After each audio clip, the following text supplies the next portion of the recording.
Hello, and welcome to the Kosh. I'm your host, Timber Smith, and the Kosh is a podcast that spotlights the people who've had an association with the Kosh and the surrounding Fox Cities region. Good morning, Kosh listeners. How are you doing? It's another fabulous morning, another great weekend. It is a great weekend. It is St. Patty's weekend, which, I'm not going to lie, this week's guest is definitely came in St. Patty'd up and ready to handle some business, I see. which makes me super happy about that in all actuality. But you know what? Let me just say this before we really get into the episode, and that is that this episode of the Kosh is sponsored by Sturgeon Spirits Craft Distillery, the Kosh's newest tradition. Big shout out to the team over there at Sturgeon Spirits. As you know, I went and paid some homage to my church this weekend, and this week's specials are spicy craft cocktails. And so the few that they have on the board, I'd like to say that the Kosh made the list, and it is a very popular spicy cocktail from what I understand. I like to check in and see how the Kosh cocktail is doing out there at Sturgeon Spirits, and apparently it's becoming a fan favorite, which makes me super happy. So if you haven't had a Kosh already, make a trip down there to Sturgeon Spirits, spend some time in that space, and have the Kosh, and you will not be disappointed. Now, on to the real business at hand, which is, hey, let me just say this. I am so excited about this episode for many, many reasons. I'm always excited when I think we're going to expand our audience just a little bit more. I'm even more excited when I get to connect with somebody I have a great amount of respect for and have had an opportunity to get to know a little bit. And I used to work with back in the day. So this is always cool when we can expand that connection. And then 3, when I just know it's going to be a fire episode, because this is the Kosh and we just make fire episodes. So without any further ado, well, you know what? Wait a minute. I know there's something I'm forgetting. Oh, wait. I know what I forgot. You know what? I don't know why we continue to get these amazing guests here on the Kosh.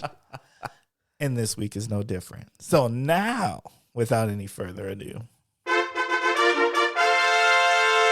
this week's guest is Brandon Hennes. Hennes. Yeah, see, I already knew I was going to slaughter that one up. Sort of like the drink Hennessy, you know. Oh, well, now that you put it like that, I will never forget that. Nor will I ever slaughter it again. Yes. Hey, Brandon, how's it going? It's going great today. How about yourself, Timber? It's going really, really good. Like, I'm pretty excited. Like, I get up for Kosh days. You do? Yeah, I mean, it's, to me, there's a certain buzz in the space. And as you can tell, like, the space, it has an energy about it, and it tends to make for just awesome conversations. It really does. It is very enlightening in here, I would say. Yes.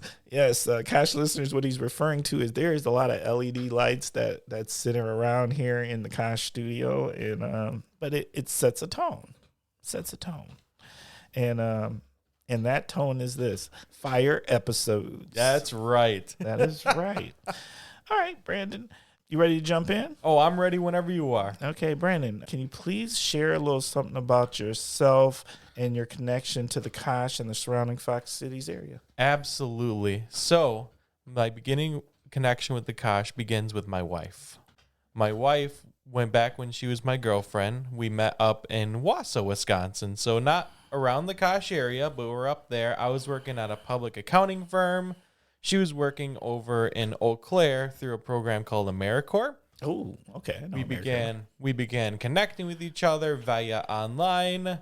Kept on going over to her area. She kept on coming over to mine. Eventually, her program ran out, and she was going to be looking for a new job.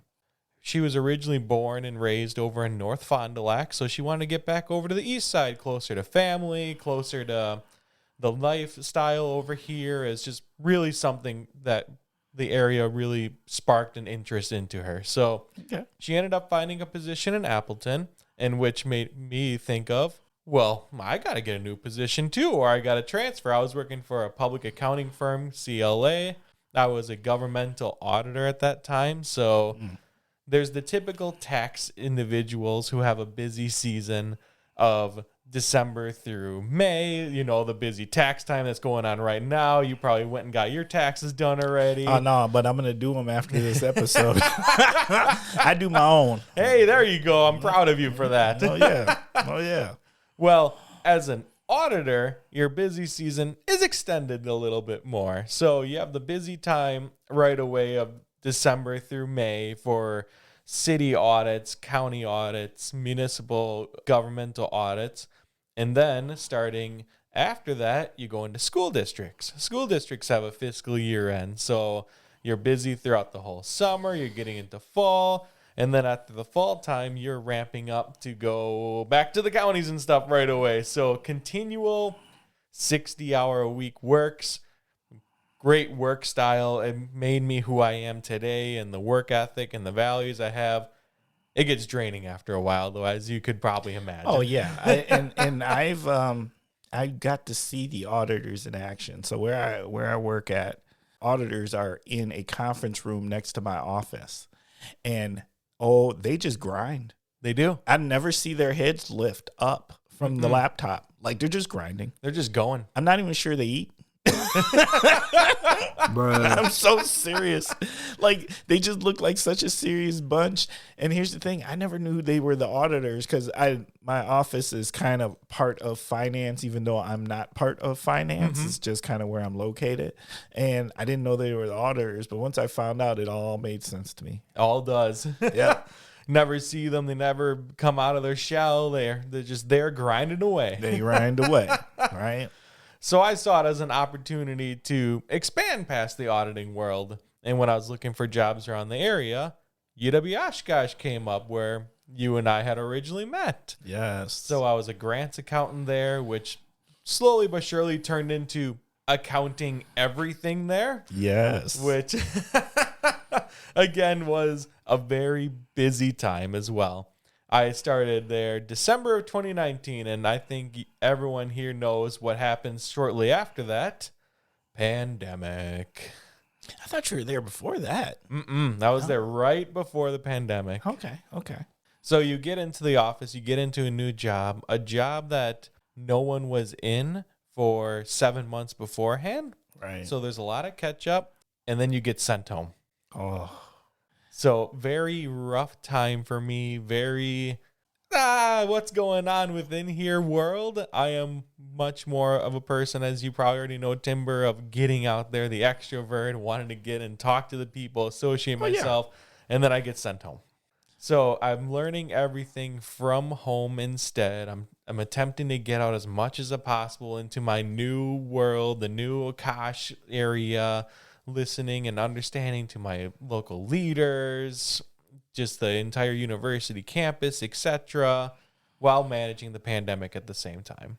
So we go through our Oshkosh career, and eventually, after 3 years of it, it wore down on me. Yeah. So I had to look for a new change. UW System Administration had a job opening for internal audit. So the same kind of auditing world that I was in before, but rather for an internal perspective where I'm not grinding out the 60-hour weeks, but rather it's a chill 40-hour week. Get to look at your campuses, audit them, and I thought, what a great way to make change as well, because where I was at, I was in a pretty important position, but I was in a position where I had to always speak to those higher up to me, and it felt as though throughout the years, it came in one year, went out the other year with them. And so just after years of that, you just grow wary, you grow tired, you feel disrespected. And so I was like, maybe they'll listen to an internal auditor. Yes. I think if people read between the lines, I think people understand what you're saying. Yes. Yes. So I go into internal audit, and, there's a whole amount of politics and whatnot within there as well too. It's still a relatively good job. Right. But at this time, my now wife and I, we had moved over to Omro, Wisconsin. So just west of Oshkosh here, just 8 miles out of town, a little old 3,700 people city named Omro. Right. And I began establishing my roots there. When we moved there in March of 2022, I quickly started going to every single council meeting. My first week when I was there, I had emailed our local chamber and our local community center of how can I get involved? How can I do more for my community? Because I have a strong belief just from my parents' background, my grandparents' background of you can't just simply live at a place, but you have to be involved in a place to really get your roots within there. Facts. Yes, I couldn't agree with you more. Absolutely. So I slowly got to get involved. I got to learn and about the community and watch it grow is amazing. I'm there for over a year, and I get to know my council members. I get to know my mayor. And throughout the summer, I get a knock on the door from my mayor and a council member. They've been looking for a new city administrator for the past 7 months, and they think that I would be a perfect person for it. And of course, when you look at an administrator role or a city manager role, there's typically a path of how you get there. That's true. You're within government for a little bit of time. Maybe you learned and you growed within there. You perhaps have your MPA, your Master's of Public Administration within there. And so I really looked at myself and I was like, I'm not traditional for this role. Is that what you came up with? Yes. Yeah, but still. But still, I knew some local leaders here in Oshkosh. I knew the past administrator from Omro. I sat and talked with them for long conversations. I sat and talked with my family, my wife, and they all encouraged me just to go for it because what's the worst thing that happens? They say no, and I'm just back to where I am. So why not go out there, reach out, attempt to seize the opportunity? And that's what I did. And I have now the city administrator for the city of Omro. I have been there for 5 months now. That is so cool. I'm not going to lie. I was super excited when I saw that. It popped up on LinkedIn, and I was like, what? My man? All right. My man is making moves. That's right. I was super excited about that. So congratulations on that. Thank you. And some people in the audience might be thinking, well, what is a city administrator? What does that do? Well, it's really a catch-all position. So within our state and within a lot of other states, you're going to see a set of rules. So here we have the Wisconsin state statutes. It's essentially a golden rule book for municipal governments and for everyone of here's the do's and don'ts. Within the state statutes, there also defines common positions. So you're like your city clerk, it lays out exactly what a city clerk does. And your treasurer, it lays out exactly the responsibilities of a treasurer. City manager, it lays it out, but there's nothing in there for city administrators. And really what I think the reason why for that is that you see administrators a lot in smaller communities where they're going to be throwing on 3, 4, 5 different hats. So when I think about my role and what I do, I am a finance manager. I am a zoning and planning manager. I am a manager of human resources. I do overall administration for the city. And so when the city was deciding what they wanted out of a city administrator, they really evaluated their whole unit. And they were like, well, these are the key highlighted areas. Here's where we want to see our growth and ability to grow in the future. And here is exactly what we need. You are all things Omro. I am all Omro, yes. Okay, well, that is cool. That's really cool. Yeah. All right. Well, I don't know. We have a city administrator here in Oshkosh. You have a city manager here. Oh, city manager. Yes, so that's the difference. That is the difference. Okay. And where Mark Roloff, the city manager, right, he also wears a lot of hats too. Well, yeah. Yes. We've got an episode coming out with him. Oh, excellent. Yes, it's recorded, and as of when this is recording, it hasn't been released, but by the time this is released, it will have been released. Excellent. So that'll be good, and I might run y'all back to back so people can kind of hear both sides of it, like from what would be a bigger municipality to a smaller municipality, and just compare the two. That'd be really smart. Or stylistically, even just approaches. It might make me look like a fool, but let's go for it. I don't think so at all. I think what I like about what I'm hearing is like it sounds like the town of Omro didn't just go with the traditional route. They were looking at transferable skills, and that matters. And I think that's big nowadays. Like, I don't think being the expert in something or the traditional way of doing something is necessarily the answer of today. That's the old way of doing things. I think the new way of today is, you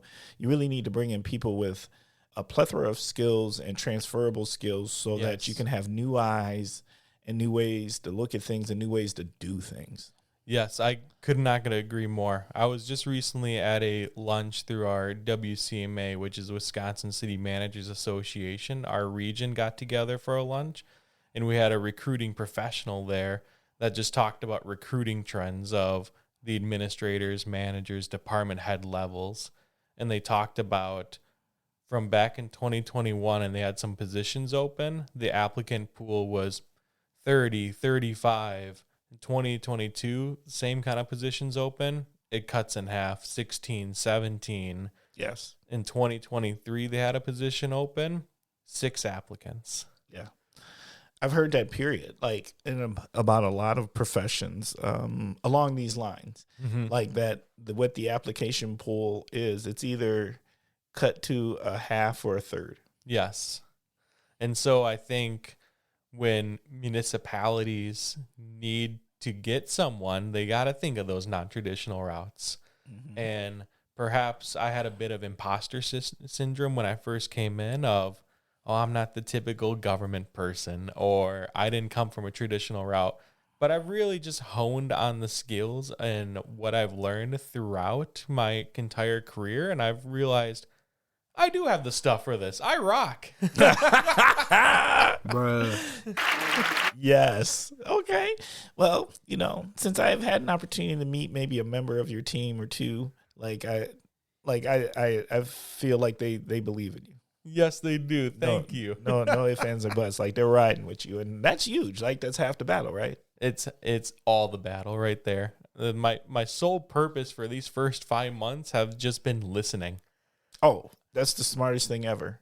Absolutely. Smartest thing ever. Worst decision that a leader can do when they're taking over something is, A, not learn the culture initially. Come in, just spend time, listen, learn the culture, make no change. Right. No changes at all, right? Absolutely. Become part of the culture. Yes. Become part of the fabric, and then start working with the teams in place for improvement. Yes. But don't come in and be the fix-it-all. No, not at all. That never works. Absolutely not. My team had been riding high. They had been without administration for the 7 months before I was there, perhaps 8 months. So, and the city didn't fall apart. There was no fires everywhere. Property taxes are still paid for. Water bills still got sent out. So I came in and I just congratulated all of them of, you did this. You went through probably one of the worst times without any formal leadership. You all picked up extra roles and responsibilities you normally don't do. I applaud you. Now give me back some of those roles so I can make your life easier, and let me listen to you and understand, how did you make this so successful? That's leadership. Facts. All right. Beautiful. Okay. Well, let me ask the next question then. And that is, if you weren't doing what you are doing today, what would you like to be doing? So if you were to ask me this when I was growing up, I would have said a firefighter. Okay. I would have said either a firefighter or a semi-truck driver. So, bruh. Hey, and I'm not laughing at that just because my dad was a semi-truck driver. I'm just giggling because I'm like, yep, that's a cool gig. Hard gig, but cool gig. It's a really cool gig. Where I grew up in little old Custer, Wisconsin. You know where that is? Oh, no, man. There's such a thing called Custard, Wisconsin. I always have to start off like that. It's right outside of Stevens Point. Okay. And if I think I'm talking to someone who might know that area, I say, well, I grew up in Shantytown, which is like the actual address of where it was. But then it kind of resided within Custer, and it's right outside of Stevens Point. Okay. Anyways, where I grew up, I had the blessing of growing up next door to my grandparents. Got to really take in a lot of family time, family values throughout that whole experience. So many life lessons and just experiences throughout growing up. But my grandpa was a semi-truck driver. And I just remember growing up, and my dad and I and my brother would be outside throwing a football, throwing a baseball, and then we'd just see the big old semi-truck come home and drive into the driveway, and we used to just run over there and climb on top of it and see my grandpa big smile and everything. And I was like, I want to be just like that. Who doesn't want to be like Grandpa? That's right. Facts.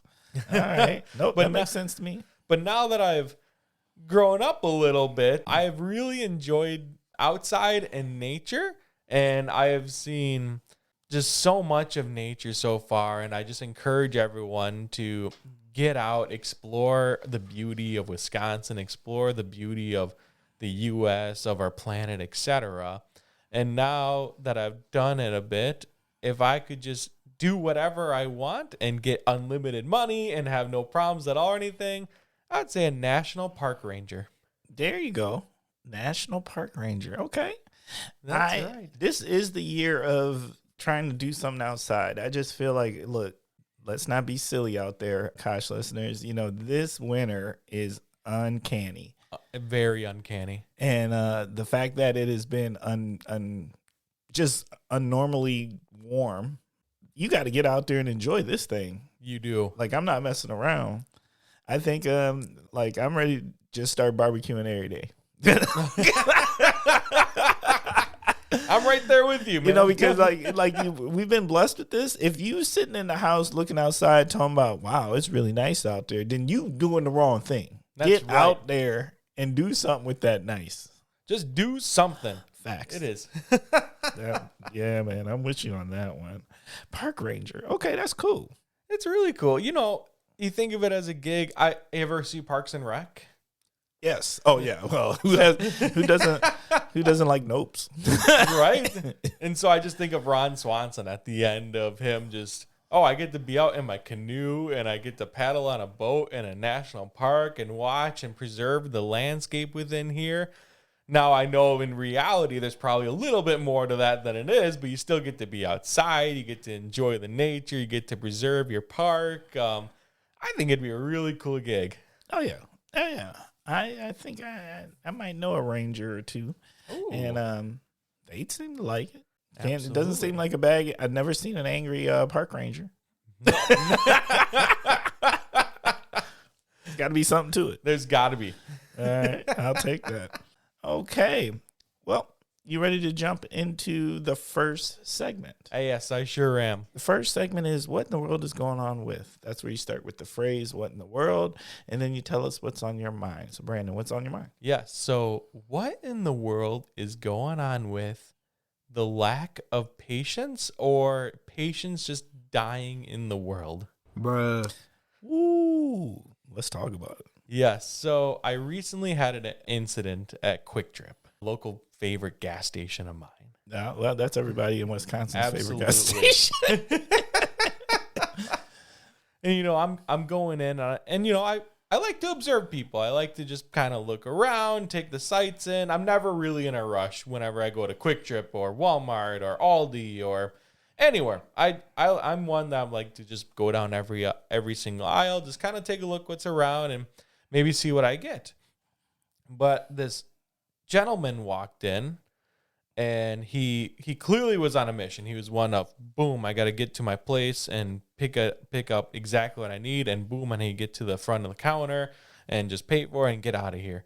Well, the Quick Trip where I was at was out of onions at the time. It just wasn't stocked in the front. So He instantly looks at that and he goes to the front and he just starts exclaiming of, excuse me, where are the onions here? I need to get the onions. I need to get going.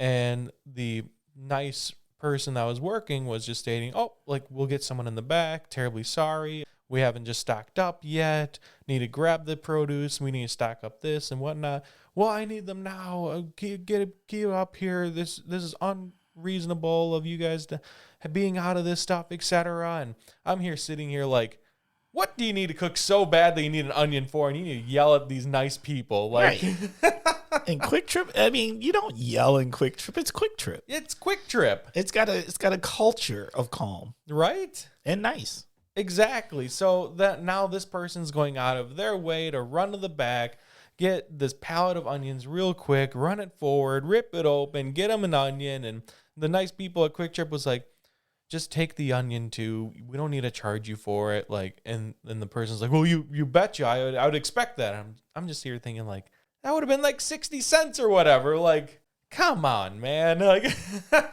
really? Right? And I went up there after and I talked to them and I was like, I hope you don't think this is everybody. And I hope you don't think that this is a fault of your own. It clearly wasn't. You're going to get to it, etc. And the cashier person was just so thankful for that little conversation that I gave to her. And it's unfortunately becoming a trend. It just, the more you wake up and you realize and you look out and people are just lacking patience nowadays. We're in an age of instant gratification. Amazon one-day deliveries, just getting on Facebook, seeing exactly what the person's up to right here and then.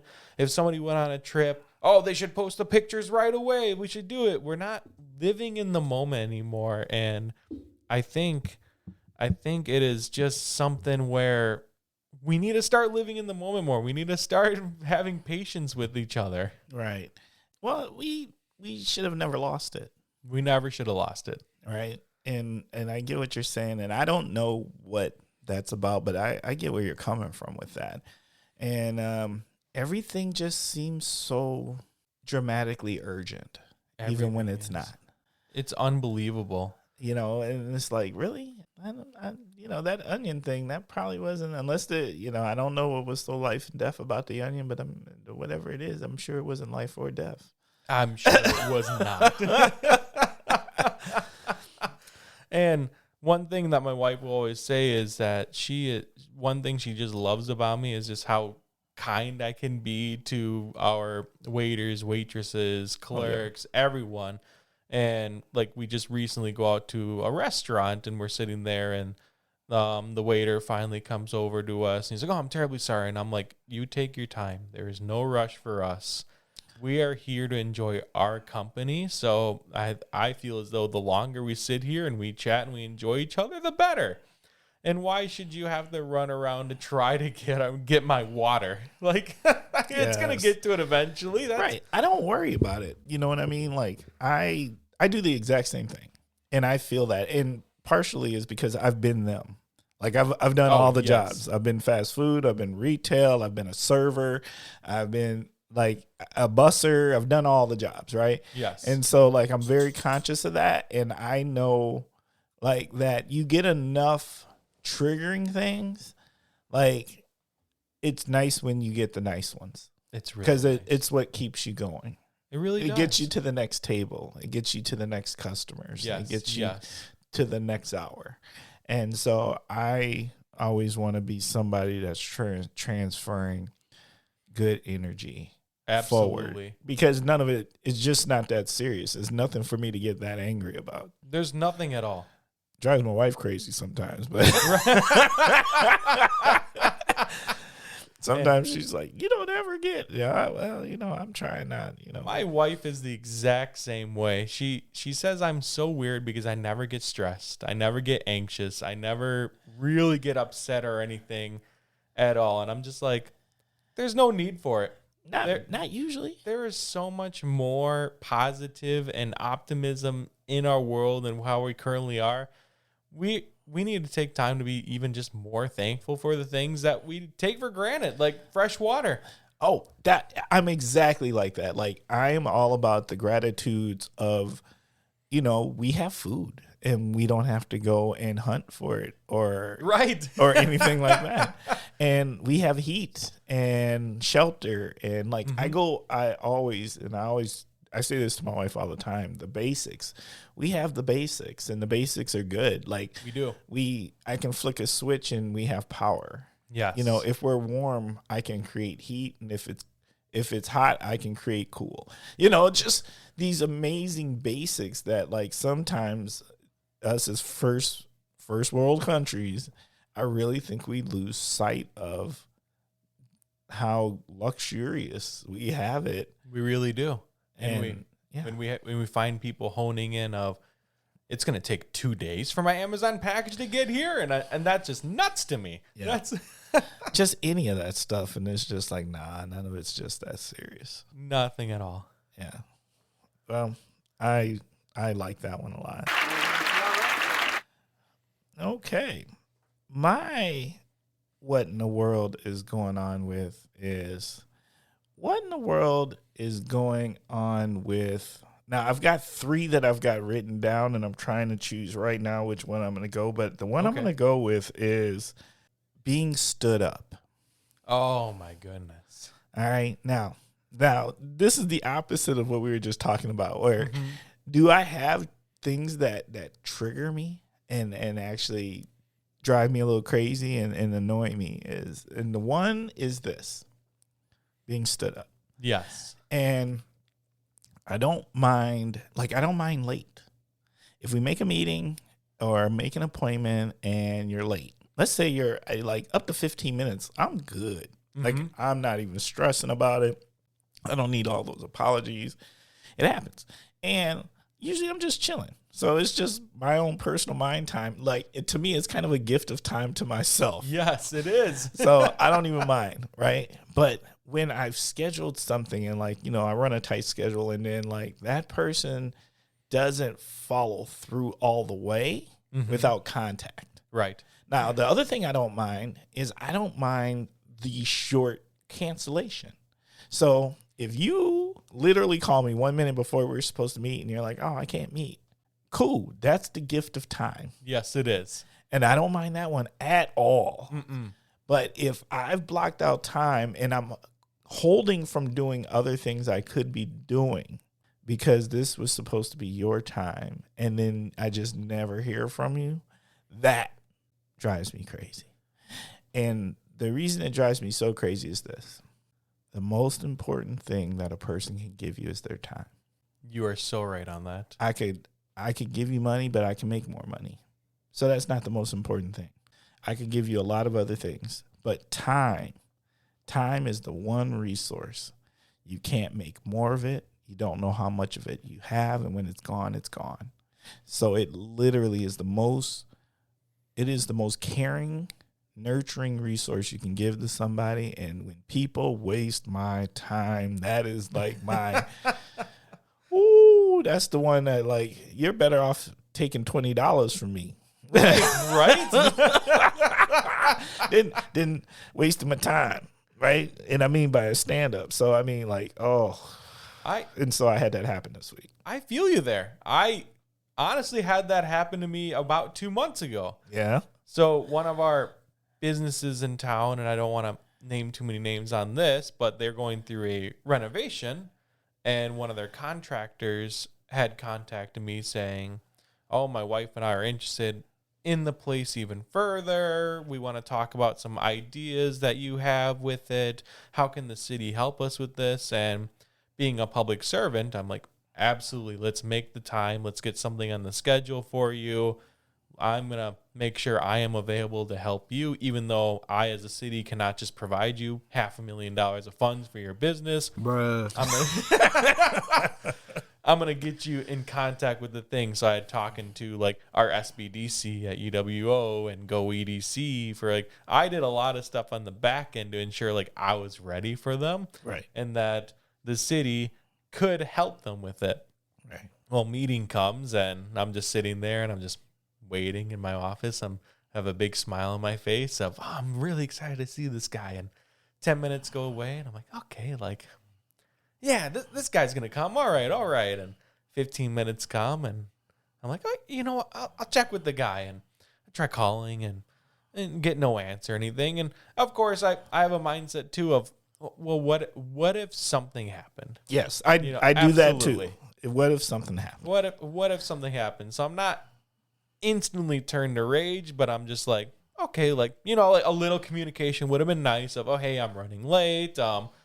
anything because, you know, as I've said already before, and I wear so many hats, like I could have filled the 15 minutes with something. But it's also a good time, too, to be like, well, I didn't fill it with something that is at least my take a breath time, just relax. I was looking out our window the entire time, too, just kind of waiting for him. And then it just no communication. The whole half an hour came and went, and I'm like, okay, like that bothered me a little bit. So I try to reach out. I just keep on getting what people call ghosted throughout this guy forever going forward. And then several weeks later, I just get another email back saying, oh, we don't want to do anything anymore. Thank you. You couldn't have told me that. Like, that's what I mean. Right there. Right. Right there. Because I could have been released that mind time. Right. Because it's still mind time. Exactly. You're still on your mind. Yeah. You're still wondering, like, so forth and so on. And it's sitting there and you're thinking, okay, even though they missed this meeting, I'm still probably going to end up meeting with this individual. And in my case, this is something to do with my job. So this is kind of not in the same category as what you're talking about, but the same kind of service. I need to meet with this person to provide some information for some services dealing with the city and stuff like that. And like, nah, man, come on now. Right. And my predecessor before me, she left because of PR. Something went down with her in the way that it happened with this community center. The public was just not too thrilled about it. The way it could have been communicated or whatnot probably could have been better, but essentially couldn't handle it, so moved on. So I knew coming in that, oh, you know, this communication, the transparency, I need to be more involved in my community. I need to get their aspect. It is a big bright light is on me, and everyone's looking at me of, well, you better be talking to us. So of course I'm taking special occasions, thinking thoughts of like, I need to meet with this guy. I need to do everything for him. I probably bent over a little too far, but at the end of the day, I'm like, if it would have helped them out and gotten everything he needed, like it's a win still. Like it only took a little bit of my time, which is all good. But yeah, being stood up, that's I can agree with you there. Yeah, man. And so here's the thing. I know the individual, and it could have been a number of things. So I'm not holding this against the individual because like it could have been car troubles. It could have been a number of things just because the person I was working with, there's some challenges there, right? And I know there's challenges there. So it might not have been about forgetfulness or rudeness or anything like that. It could have been something bigger than that, right? But it still just makes me feel some kind of way just because then that's just that time. It really is. That I can't get back. Exactly. And I just value the time. Right. Because I'm limited on it. You're limited on it. Absolutely. And you can't get it back. But you know, too, we're limited on time, but everything is also still an opportunity. And that's something I learned from a recent conference, too, of we don't take enough time to focus on ourselves sometimes when we have too many hats. We think we're way too busy or anything.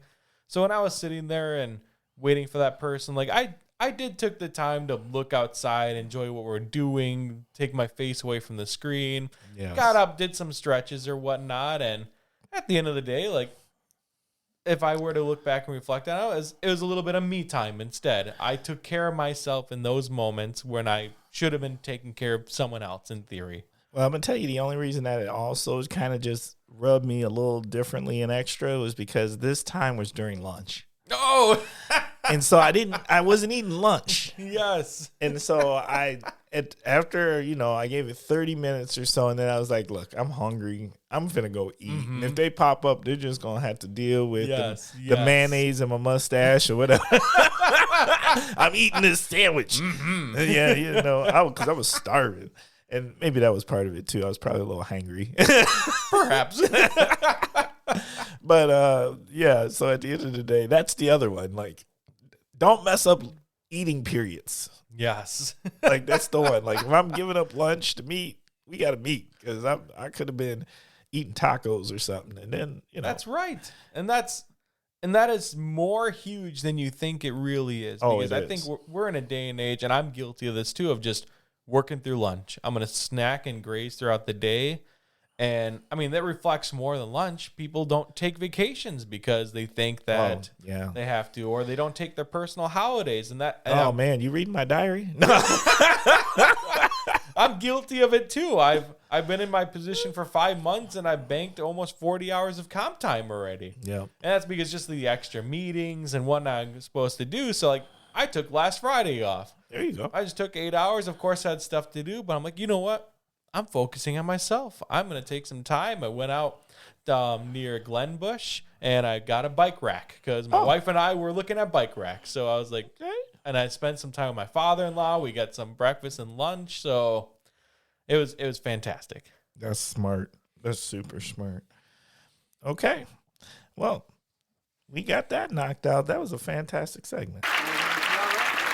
Okay. Next segment is called 21 Questions. Not that we got 21 questions, but these questions are so fantastic. We might get 21 answers out of you. It's just the truth. And so, first question is, what are you grateful for? I am grateful for the changing of the seasons.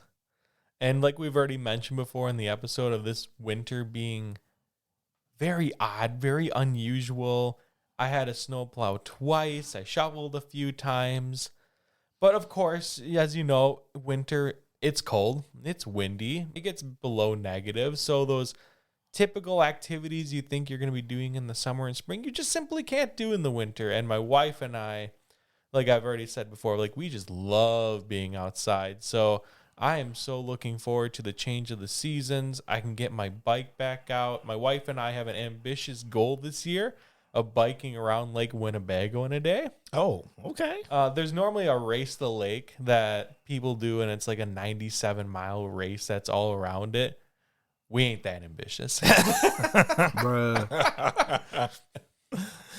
Fair enough. We want to go on a casual ride, take some time. If we're going up the east side first, so we'll spend a little time like over in Chilton area up there. Once we get up to Appleton, like maybe we'll do a lunch up there, scroll on down to Oshkosh, and then back down to Fond du Lac. I mean, it's just a goal we have, and you know, I got to get out there and start training for it. So I'm excited for the change of the seasons.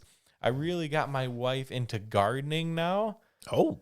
And I had built this horseshoe bed within our yard, and I have a rectangle bed, and I'm going to build another rectangle bed. So we're going to be planting some berry bushes and start getting them established and grown within this year, so that in the next year or two, we'll have strawberries, raspberries. I can start jamming them up. And then just like the typical garden, we like to really make salsas and spaghetti sauces. So I'm going to send you home with some. Oh, absolutely. I'd love that. Thank you. Oh, you don't understand. Salsa is serious in the Smith household. I love salsa. I love it spicy, too. Oh, well, you shall get some. Oh, perfect. Because we don't make anything that ain't.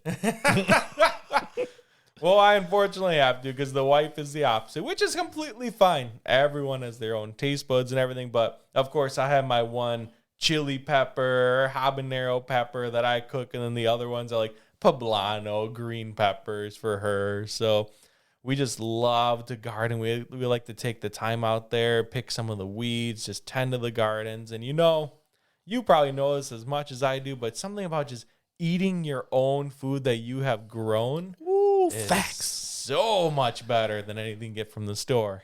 I just like to talk smack and let you know that this was grown. Not only did we make it, but we grew it. That's right. And so when you're saying that, this is some really good salsa. Yes, it is. Because we grew it and we made it. That stuff is fire. That's right. I used my water. I used my time and labor.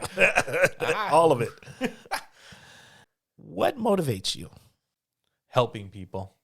Helping people really motivates me. So my wife and I, for fun, when we were dating, we did something called the Enneagram test. And I am a number 2 on the Enneagram. And a number 2 is a helper. I am one that I get a thrill when somebody is like, I need help putting stuff in my trailer. And I'm like, I'm going to go out there. I'm going to do it. I'm excited. I get to meet you. I get to talk to you. I get to grow a relationship. Well, I also get to help you in your time of need. So whether it's helping a complete stranger talking to someone because I feel as though they're getting stressed or whatnot, could just use a conversation, helping my community by volunteering through events or anything, or even my new role now. I arguably within my new role are helping the entire community. I'm helping my council. I'm helping my team members. So really just helping overall excites me. It motivates me. I can't wait to get out there and do more. What grounds you? When I go for a walk with my dog, that really grounds me. So every day we go for a walk. We probably go for 2 walks at least. We walk anywhere from a few blocks to a mile to a couple miles. I have a golden retriever. His name's Eddie. He's going to be 4 years old here in June. He's a big 80-pound boy, so he needs to get out on his walks. And sometimes I get in this headspace and I get into the, oh, I'm so excited. I need to go out there and grind out a bunch of stuff. I need to get out there and keep helping. But then when I'm just out walking the dog and I'm just looking around my community and seeing how much has grown and just see the people that are out there as well walking their dogs, I mean, it brings me into a nice reality check, and it really makes me feel like I'm so blessed and fortunate to be where I am right now in Wisconsin, of all places too. It's so amazing. What does success look like? Success to me is seeing others succeed. So whether it's my family, my team members, those in my community succeed. So my wife, I am so proud of her. She had this last week, she had 2 days off, the Tuesday and Wednesday, and she has another ambitious goal of herself, is walking all of the Ice Age Trail. Not all at once, but in segments. So she has put in so much time and training for this. I had to make a medal rack for her of just all the races that she goes on, these 5Ks, half marathons, full marathons. Oh, she goes hard. She goes hard. And I have to build a second rack because Bruh. But she took off these 2 days and brought her mom over to the Door County area where the Ice Age Trail starts, and she took a day and she walked 30 miles. Oh, wow.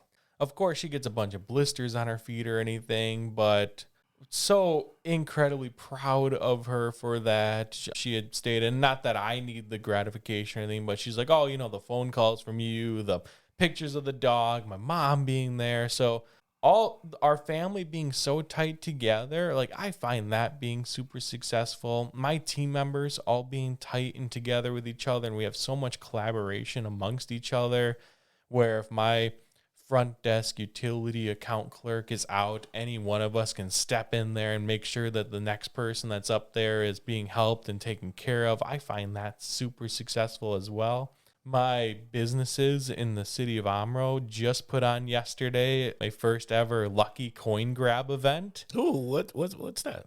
So what had happened is, starting March 1st, the businesses were provided 100 of these gold coins, and it was up to the businesses to decide how they wanted to give them out. So, for example, like our Piggly Wiggly hid a bunch of these 3-leaf clovers throughout the store, and they told people that as many as you pick off, you turn them in and you get these gold coins. Or in other places where spend $20 here, you get a couple of gold coins, etc. A way to get people into the businesses, support the local growth, support the local businesses.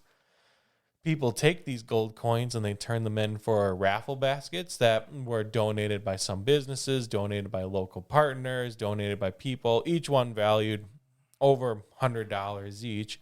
And then we had the actual main event then on yesterday, where the businesses again did like some kind of specials throughout the day, just growing some more people down there. And then we drew on the raffles. And so when the businesses and the main people were trying to think of how they could do this, they of course approached me in the city as to how can you help with this. And at first they wanted to see if we wanted to purchase some gold coins or anything. And I had to do a reality check with them of, well, as a government, and it's not really Not with taxpayer dollars. not with taxpayer dollars, we shouldn't be supporting a business themed event. Yes. I was very fortunate though, where back in December, there was a different Jingle and Mingle event that was a community event. In the city, I was able to tell my council, and it didn't really take much convincing, the council was already for this. We had sponsored a sleigh ride for the event. So all the community got to get on there. There's real horses got to be on there. So that's success for me as well, too, when my council and myself can really do something that makes a real impact. Yes. But anyways, back to this lucky coin grab. They had stated, well, there's something else you could do to help us. We need a spokesperson. And I was like, okay, well, what do you mean a spokesperson? They're like, well, how do you feel about dressing up like a leprechaun? Oh, Bruh. And I was like, game on. No problem at all. Like, I'll make a fool of myself every single day. Like, it was so much fun. I went online to Amazon. I found a $30 leprechaun costume, a big old orange beard, a hat, these glasses, the old leprechaun suit. And we did just a bunch of promotional videos of the events and the businesses. We had hid these bigger coins that were worth for like a different prize, and we made up riddles for that. So I got to do that the day of the event. I was just walking around and kind of doing some Irish gigs and dancing. We had karaoke, so I sang karaoke, and it just made so many people happy. So the sheer fact that my businesses got together and they put on a successful event for everyone, that is success to me. that's huge. Okay. What irritates you? When I hang out with someone and they're on their phone constantly. We've already kind of talked about this, living in the moment, seizing the opportunity, seizing the day, don't stand up or don't be stood up by someone. But, if I'm sitting here with you and we're having a real genuine conversation over coffee or anything, and they are just on their phone and they can't live in the moment with you, but instead, look what Bob did on Facebook or whatnot, or let's check out the latest Instagram posts. I'm like, why am I here? It's, again, that whole value of time. And it's like, I wanted to bring you here to have coffee with you, to talk to you, to see how you're doing or anything. And you're telling me about whatever on Facebook or what's the latest on Snapchat or anything. I'm just like, put the phone down, live in the moment, hang out with me. What scares you? There's two big things on here that scare me. So number one is overall safety with gun violence, unfortunately. So, and about 2 months ago, maybe had seen it on the news of up in Green Bay, they were supposed to have a council meeting and somebody came in with a mask on, and it wasn't like a normal like face mask or like a mask for like when everyone was wearing COVID, but one that really covered it up, wearing all black, looking just a little bit suspicious out there. So somebody had approached them just saying, were you here for the council meeting? And they didn't really give much answers. And they're hoping that they would be able to take off their mask. And the person doesn't. There's just another mask underneath it. And again, that's just a very suspicious environment of somebody just randomly coming in to observe what's going on, they were saying. And eventually they were escorted out, but it just makes you think of that could happen to me. I have to go down to council meetings myself. We have minimum to no security at our city hall, and I would love to crank it all up, have somebody there, have a metal detector, but of course it's all about the dough and how do we get more money to do those types of things without breaking the bank, without raising taxpayers' dollars way too much, without additional fundraising, etc. And it's scary. There's also an article that I'd read the other week of up in Canada, another council meeting, and somebody just came in there and shot up the whole place. Wow. Yeah. I didn't hear about that. Mm-hmm. I can't remember exactly where it was. I'd have to look again, but I mean, I just read that, and it's a scary world out there. And of course we hear about schools. It's almost too regular now, and eventually I just really hope that something is done, because right now with nothing being done, I don't care which side does something, just something to see if it works or anything. And it also brings on my second fear of just the upcoming election, of so much hate that's around it on both sides.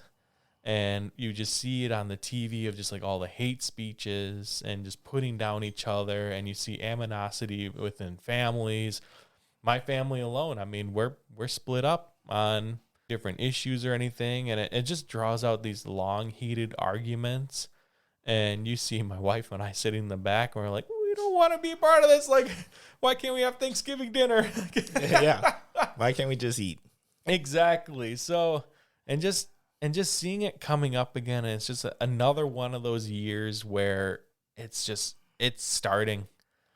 And I'm it's just not starting. It's we're in it. We're in it, and it's scary. I mean, who knows what's going to happen in the upcoming months and how passionate some people think that they will be and how extreme they might go. So it's more than scary. we want. Right. That's all I'm going to say. Mm-hmm.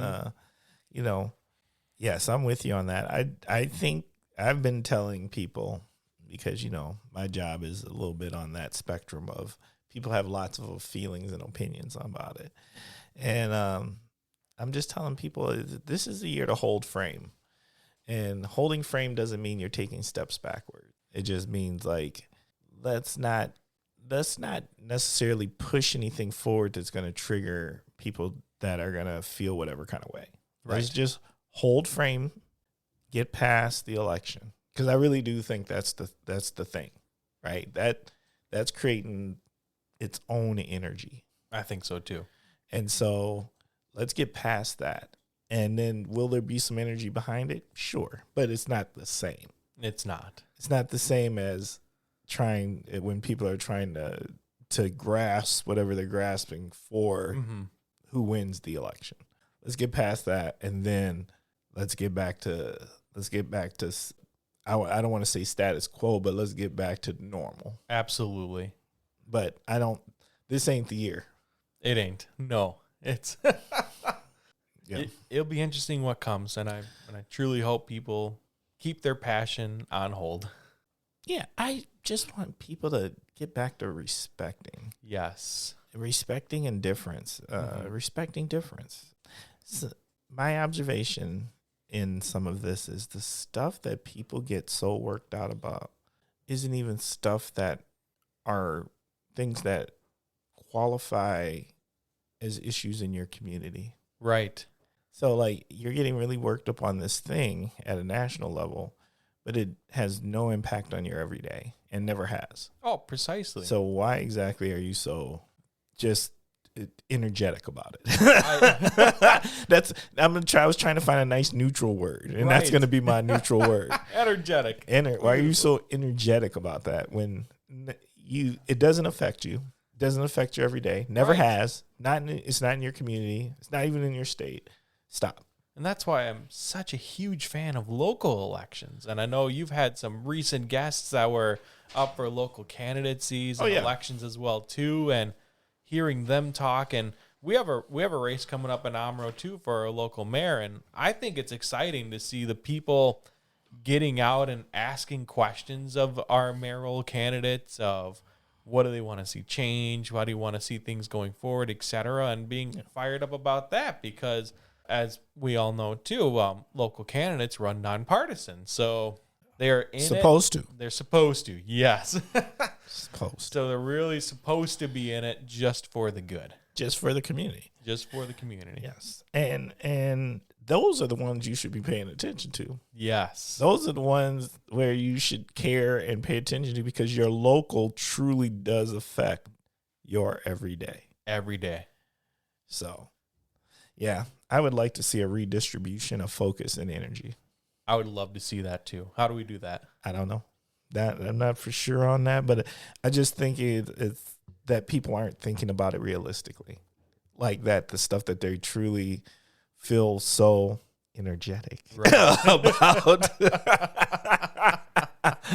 are not the things that typically are affecting your everyday. Right. You've bought into these big national narratives, but it doesn't affect your everyday. It doesn't. But if I was to ask you about issues that are legitimately happening locally, you probably couldn't tell me anything about them. Oh, no, you don't even know that. You don't even know what's happening. Right. And so that bothers me. That really bothers me too.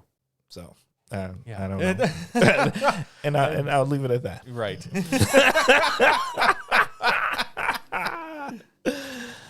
What recharges your soul?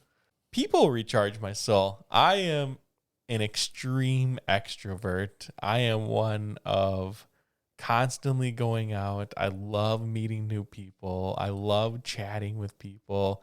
I love getting involved. I loved this Lucky Coin event that we just did yesterday. I just being around and hanging out with people recharges me. And I understand there's a whole complete opposite aspect of it. My wife's really the opposite aspect of she will hang out with some people, but her alone time, the relaxing time, the just a little intimate one-on-one time with me and on the couch and watching TV or whatnot is relaxing. And I also find that recharges me as well too. So it's an ebb and flow, but really if I was off on a Saturday and you asked me what I wanted to do, I'd say, well, like, what's going on in our local bowling alley? Like, can we go down there? We have a lane open. Who's going to be down there?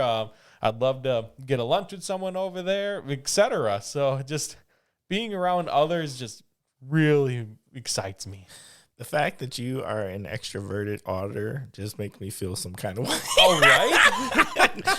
I didn't think those two hung out with each other. We never did. No. Some of my favorite clients had just always said that they thought I was their favorite too because I took the time when I was auditing them. And of course, you go into an audit and you go and you talk to the county administrator or whatnot, and you have a set of 21 questions as well too, but they are all like, are you aware of fraud? Well, how does your payroll processing work within here?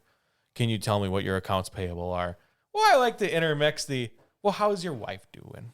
And how is your family doing? And how is your mental health doing? And really trying to get to know them more too, because of course, at the end of the day, they're paying the firm big money to do it. So why not build a personal relationship as well too, and just really know them as a person? Right. That's helpful. It really is. That definitely makes for smoother interactions. Yes. Okay. Tough question. How do you define love? Love for me is when you have someone's best interest and well-being as a priority of your life. There is so much time, and you see so many others of it's all about me. What can I get out of this? Why am I doing this? Why is my company doing this, etc.? But when you're in that state and you can look at your significant other, if you look at your company, if you look at your business and you say, well, what's best for them and what's best for their best interests and what's best for them and how can I help them make them grow and succeed? Well, that's love to me. Last question. What is the most memorable life lesson you've learned from a parent, a guardian, or mentor? As I've stated before, I had the real blessing of growing up, of being right next door to my grandparents. And my grandpa is someone who has worked extremely hard throughout his whole life, being a semi-truck driver. He eventually transitioned to that into the management of there and has successfully retired. He's living his best life now. Growing up, we used to collect antique tractors, Grandpa would, and we would restore them and sell them for a profit. And it was just a really fun hobby of his. But my grandpa would always look at us and look at my brother and his grandchildren, anyone, and he'd always say something in the lines of like, if you can look at yourself in the mirror and know you have done the best that you can that day, that's all you can do. And I really use that every single day, and it's almost one of the first things I told my team as well too when I came into the new position of this is a hard role. Public service is hard, and there's a lot of times where you're not valued and you're appreciated for it by everyone. But if you can look at yourself and know that you've done what you can today, it's a successful day, and it's something that just carries with me and every single day that I do. Even if it's just a relaxing Saturday or Sunday, and then you have those days of, I probably should have shoveled half an hour ago or whatnot, but Yes. But still, you still look and you say, well, in lieu of that time, like, I took time for myself, or I did other things that were prior to me. And at the end of the day, I still got the stuff done, and I did the best that I could that day. So that is something that's going to be passed down to others beyond me. And I just really hope others can just really grab onto that and seize every day as well, too, and know that you do the best you can every day. Okay. We made it through 21 questions. All right. Next segment. Next segment is word association. This is where I'm going to throw some words at you, and you just tell us what comes to your mind. So the first word is tradition. It's the word we always start off with the same word every episode. It is the word of unity. It is the word of happiness. It is the word of community. And that word is food. Food. I think of the taqueria. Ooh, yes. I love that place. And it is nearly a go-to with my wife of, oh, hey, we're not going to cook today. What are you in the mood for? Taqueria. Bruh. And what they have done there, and just seeing how involved they are in the community as well, too. And they just had a whole band there last night as well, too. It was phenomenal. Yeah. It is so great to see that small little place grow and thrive, but they also have some really good food. I am a fan of their rolled. I go to a new place, and the first thing I always try to do when I go somewhere new is get the thing that's named after them. Oh, yeah. They put their name to something, it's got to be good. And 9 times out of 10 it is, but you do have the one of, maybe you should change your name from burgers to something else. Like, Facts. But of course, like at the taqueria, so when they don't have something that's like just called the taqueria, every single time I go, I do try a new section on the menu. So I really enjoyed like their rolled tacos is a fan favorite of mine. My wife is one where she finds something on the menu and it's just the go-to. It's like, I found the best already. I'm gonna just keep going to it. So the nachos with carne asada is what she does every time, and every time it's equally as delicious. So that's how I judge a place, like if it's that good, like consistency. If I find what I like, and then every time I go there it's the same, that's happiness. It is happiness. If I decide to veer off of there and try something new and it isn't what I wanted it to be, I blame myself then for veering. But consistency. Yes. Taqueria, okay. I like that joint too. I just like tacos. I do too. I got a taco weakness. I love, so my wife's stepsister, so my stepsister, I'll say my stepsister too, because we're all family. Yeah. She just got engaged to her boyfriend of 11 years down in Fond du Lac, and he runs his own taco truck now. Romero's Taco Truck. It's a family one. They're also down like in Milwaukee and more of the southern side of the state as well too. But they try to do the most real, authentic Mexican food that they can. And if you want some good tacos and you want to make a slight trip with your wife and family down to Fond du Lac, that's a great place to go. A great little food truck. Okay. Look, and I like a good food truck taco. Yes. Cocktail or beer? Brandy old fashions. I am a true Wisconsinite through and through, and my family and we just recently went to the Black Otter up in Hortonville. Okay. Supper club. They're known for their prime ribs and steaks, but of course I'm like, I need the brandy old fashioned. I need a sour brandy old fashioned. And I recently heard a story of the origin of brandy old fashions here. Are you aware of this story at all?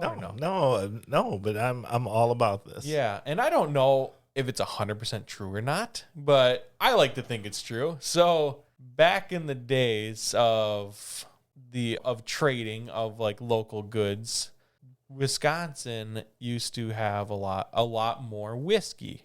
And whiskey was a fan favorite in Wisconsin. This was like back in like the 1400s or so. Okay. And it used to be imported over from the other side of the nation. Okay. Well, Wisconsin apparently was drinking way too much of their whiskey, and they slowly was running out of whiskey. And I'm wondering if there's any surprises about that. This is sounding truer just by the word. Truer and truer.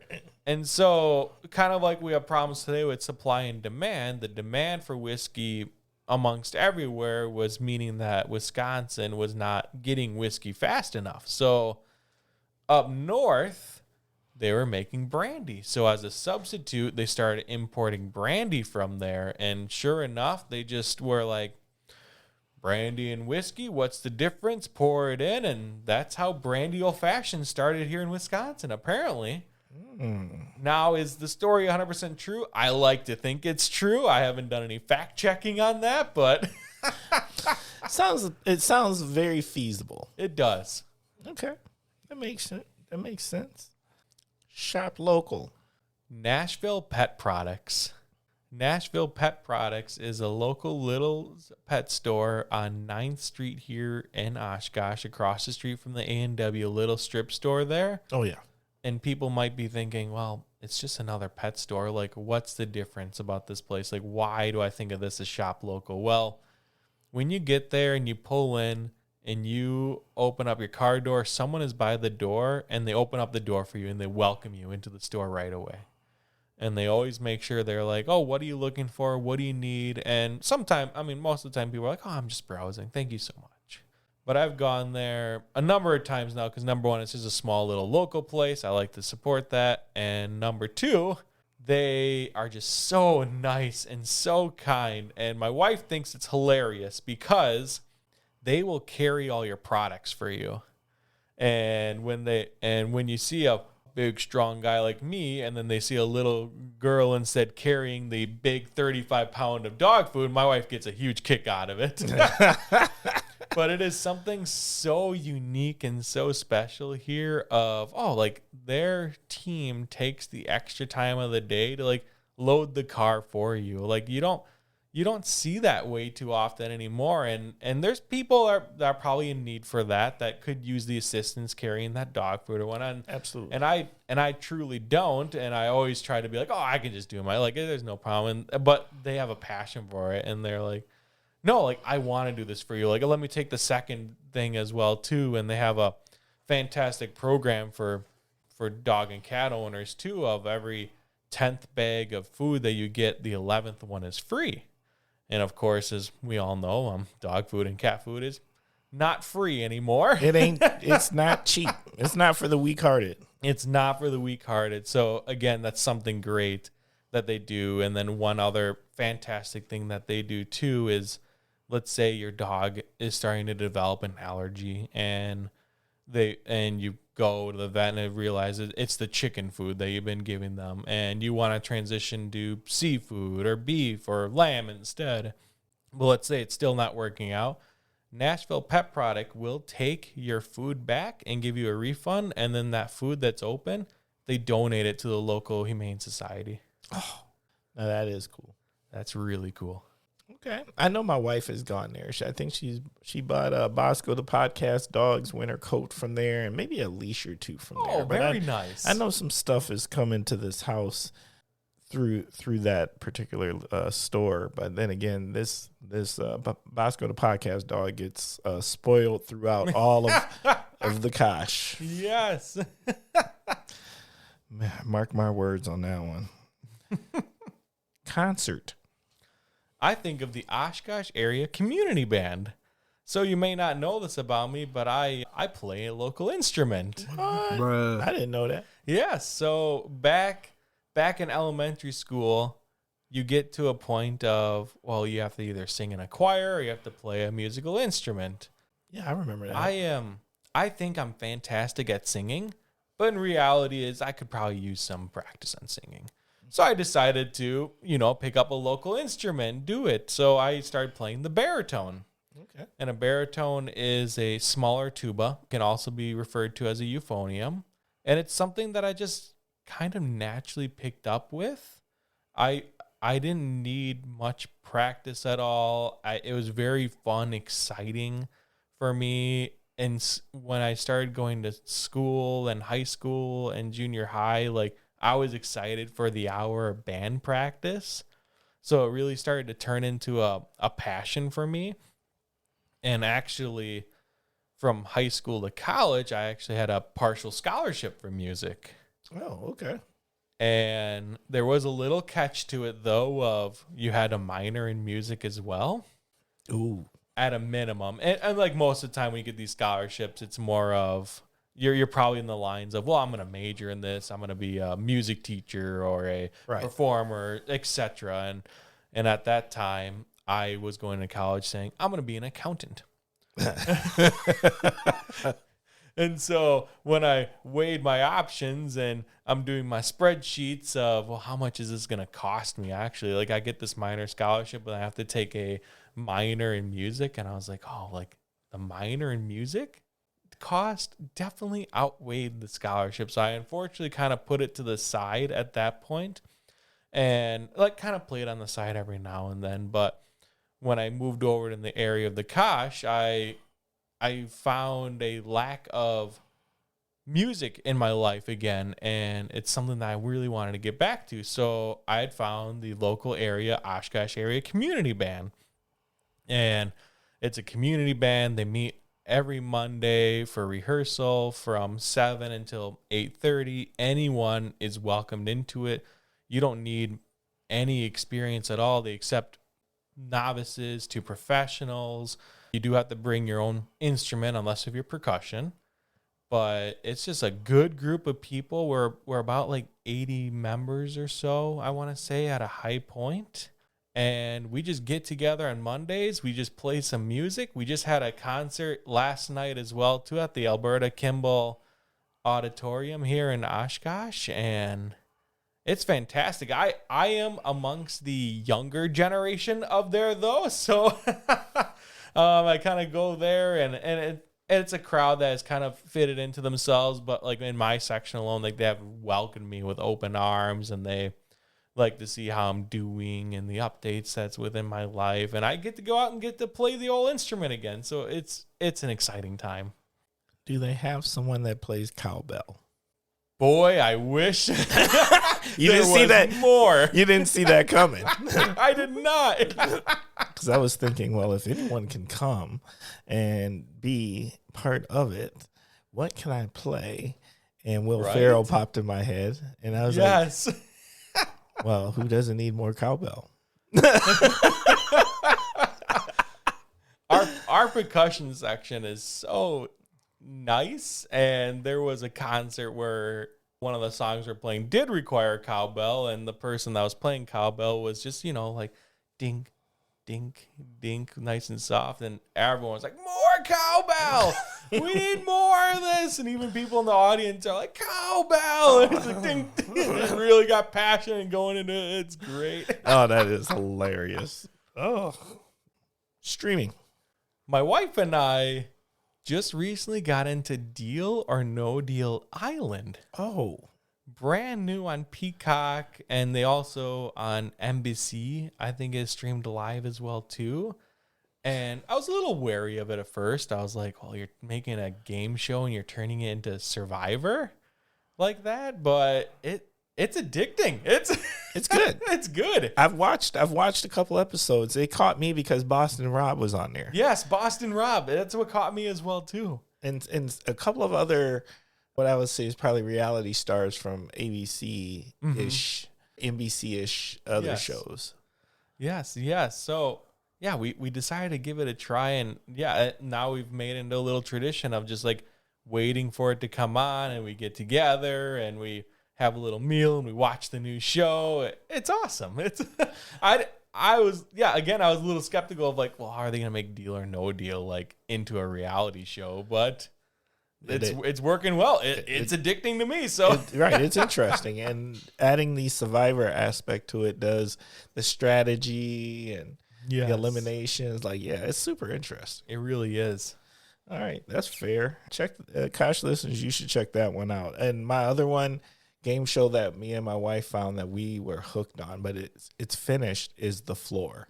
If you haven't watched The Floor, find The Floor and watch The Floor. It is, you can't help yourself. It's totally addicting. Where do we find that on? I think The Floor was on, it might be NBC. Okay. Maybe, I'm almost sure it's matter of fact, it's got to be NBC. But it's just this game show where two people face off. There's 81 people on this huge floor. Everybody's got a section of the floor, right? The goal is whoever wins all the pieces at the end.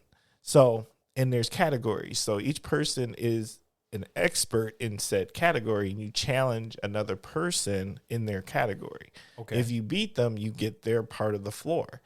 And so these face-offs, you find yourself yelling at the TV when these face-offs happen, right? Because a lot of them are like identification things. And so you pick a category and it could be like school supplies, and they're showing you all these things and you're just like, yeah, pencils and pencil sharpener. And then and you get 45 seconds and it's whoever runs out. Because if you can't answer it, then what they do is the clock keeps ticking, or you say skip, but they take away 3 seconds. Oh, okay. And so like some of the categories are tough. So it's a name association game. I would call it an identification game. Okay. Because you're identifying things. Oh, yes. Yes. That sounds really interesting. Oh, trust me, it's addicting. Because you do, I find you yelling. Our daughter actually told us about it, and you find yourself yelling at the TV screen. Right? Identifying. You're very much in the game with the people. Those are my favorite shows, and where I'm yelling. Oh, yeah. And just like this Deal or No Deal Island, I've been doing that too, of where they're presented a deal, and I'm like, take the deal. What are the odds? Like, oh yeah, that's why I used to like Deal or No Deal as a whole. But I'm not gonna lie, I would have never got big money because it'd have been like the dealer offered you $500. Well, I didn't have $500 when I started. Give me $500. That is exactly how I am. I'm gonna just knock down the first 7 cases. Oh, 25,000. I could do a lot of projects with that. Deal, right? Oh, yeah. That's why they won't call me. Right. Right. Entrepreneurship makes me think of the SBDC at UW Oshkosh. So Dan Brosman and team have been involved, and they have really started up this SBDC, so Small Business Development Center at UW Oshkosh. And at the time when I was at UW Oshkosh, it's grant funded, so I was really heavily involved with them and just keep figuring out the financials, making budget templates with them, making sure that they're in compliance with their grant requirements, the matching, etc. So I really got to start to learn and grow that relationship with them. But now I've taken that relationship and I'm applying it to my governmental job now of, I have business owners that are coming and seeing what can the city do to help you. Well, again, like I mentioned before, like I would love as a city to give you $500,000, but I can't do that. However, I have this bridge, this connection to the SBDC Center at UW Oshkosh, and they have an invaluable amount of resources and assets that they could do to help local business owners either get started, or if they're already in the phases of being started and getting going, then finding funding opportunities, or I need help with my human resources model. Like they could do that as well too. So I really valued the relationship that I have with Dan and the team over there now, and Dan's using awesome. it beyond just my time at UW Oshkosh, but now within another role where I just get to connect the bridge. Big shout out to Dan and his team over there. And I hear so many good things. And actually, I've seen them in action, and I've referred a number of entrepreneurs to those resources. They do great work. They do fantastic work. Last word, diversity. Diversity makes me think of, again, the Lucky Coin Grab event that we just put on yesterday. Or I shouldn't say we did that, the businesses put on yesterday. And I give the people who ran the event so much credit. When we initially had first started and meeting and discussing this, the number one thing they wanted to ensure was that everyone was involved. They didn't want to miss out on any single business. They didn't want to miss out on any target audience. They wanted things from down your diapers to the other age of the spectrum. They just wanted to ensure that every single person had the ability to be involved somehow. And just seeing how successful it was yesterday, and just seeing everyone getting out and about and laughing and coming together, and just taking a day where people were just on the karaoke singing and laughing, and people having cups of coffee, etc. It was so amazing that they were able to get as many businesses as they could that wanted to get involved, get all involved, and it was just incredible. All right. That wraps up word association. On to the next segment, and that segment is called the Kosh Hidden Gems. And the Kosh Hidden Gems is an opportunity for you as the guest to share a hidden gem with us. Now, that hidden gem can be something that everyone knows about, but maybe they don't know these particular details about it, or maybe it's something you don't think a lot of us know about yet. So, Brandon, what's your hidden gem? So I have a few hidden gems here, and I'm going to focus more on the Omro side, as all of you should make your way over to Omro. You should come and help and support the local economy over there in Omro. It's part of the Fox Cities region area. It is fantastic. So there's a few hidden gems over there I wanted to call, and I first want to apologize to any of the Omro businesses listening. I could spend the rest of the episode calling every single one of you out, but I just think of these first three things when I just think of Omro. So the first one is Dauntless Soul. Dauntless Soul is a coffee place that just came to Omro. So they kind of started up during the pandemic with a little coffee trailer, and they're just coming out to our farmers markets every now and then and serving up lotuses, these kind of energizing drinks, and then also like their drip coffee as well too.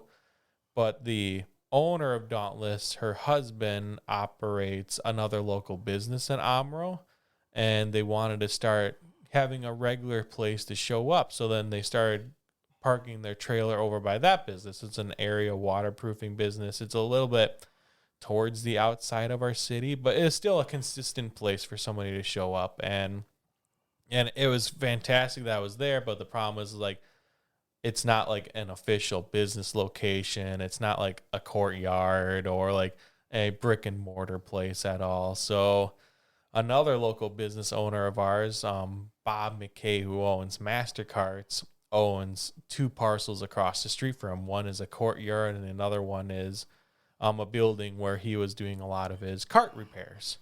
He had saw Dauntless and Lorray as one of the owners there being successful, and said like, well, what if I were to rent out this space for you? So Dauntless has now established themselves within this beautiful courtyard that we have here, and they have been a real driver to Omro. So when I moved there in March of 22, the businesses downtown were doing some stuff, but they weren't doing as much as they do today. Dauntless, when they came in, started summer events of, well, I'm going to have a live performer come here every Thursday, and we're also going to have food carts around here, and we're going to promote community growth. And then all the other businesses started seeing that, and they're like, well, I'm going to do that as well too, and I'm going to do little specials and events like this. And it's really ignited this whole movement in Omro now of community togetherness, the businesses getting together, the businesses sparking stuff. So a real hidden gem of Omro is this Dauntless, and the way that she has grown this business in the past 2 years. It's simply incredible. And if you can get out there and you just go to the courtyard and you can just grab a cup of coffee, a latte, a lotus, and you just sit there and you just take in Omro, it's fantastic. In the winter, they had those ice igloo things like they're Fox River Brewing. Right. And yeah, those igloos are cool. Yes, that was really cool. So, and they saw that as a challenge in the winter because they were just established in a courtyard for now. And it's like, well, a lot of people don't want to just stand outside and get a cup of coffee for that. So They incorporated those igloos as a way to like, oh, come on in And now the building next to them where the person was doing the cart repair, well, he's leasing out like the front of the building for them. And they're going through the process now of getting state approved plans and being a layout of getting a brick and mortar place in the front too. So they're just expanding and growing, which is incredible.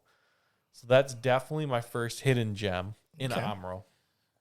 My second one is Jake's Pizza. So Jake's Pizza is a pizza established place in Omro. The owner, Justin, there is just incredible. I said Justin twice there. I caught it. I didn't know if the pun was intended or unintended. Unintended, but I caught myself. Every single time I go there, he has a smile on his face, and he just loves to spark a conversation with you. And he tries to get to know the customers so much. I call on the phone now for our order. He's like, "Hey, Brandon, how's it going? You want this thing?" And I don't know if it's the number of times I've ordered or the real passionate relationships, in which I go to the latter for it. I really think it is. And he is one, too, that just wants to better the community as well, too. And Jake's Pizza, it's a fantastic little place. One last hidden gem I had here is Secondhand Rose Thrift and Consignment Store. So right in downtown Omro as well, there's a little thrift and consignment store that more often than not people look past as they're just driving down the main street. But if you take a minute and you stop in there and you look around, every single time I do, I always find something cool within the thrift store that I take home. I started decorating my office at City Hall with just the random finds and the random assorted of goods that I find from that thrift store, or the other thrift stores that are within Omro. So Linda there and what she has done for that business is just incredible as well, too. So hidden gems in Omro. I love a good thrift store. Like, good thrift is like, people underestimate that.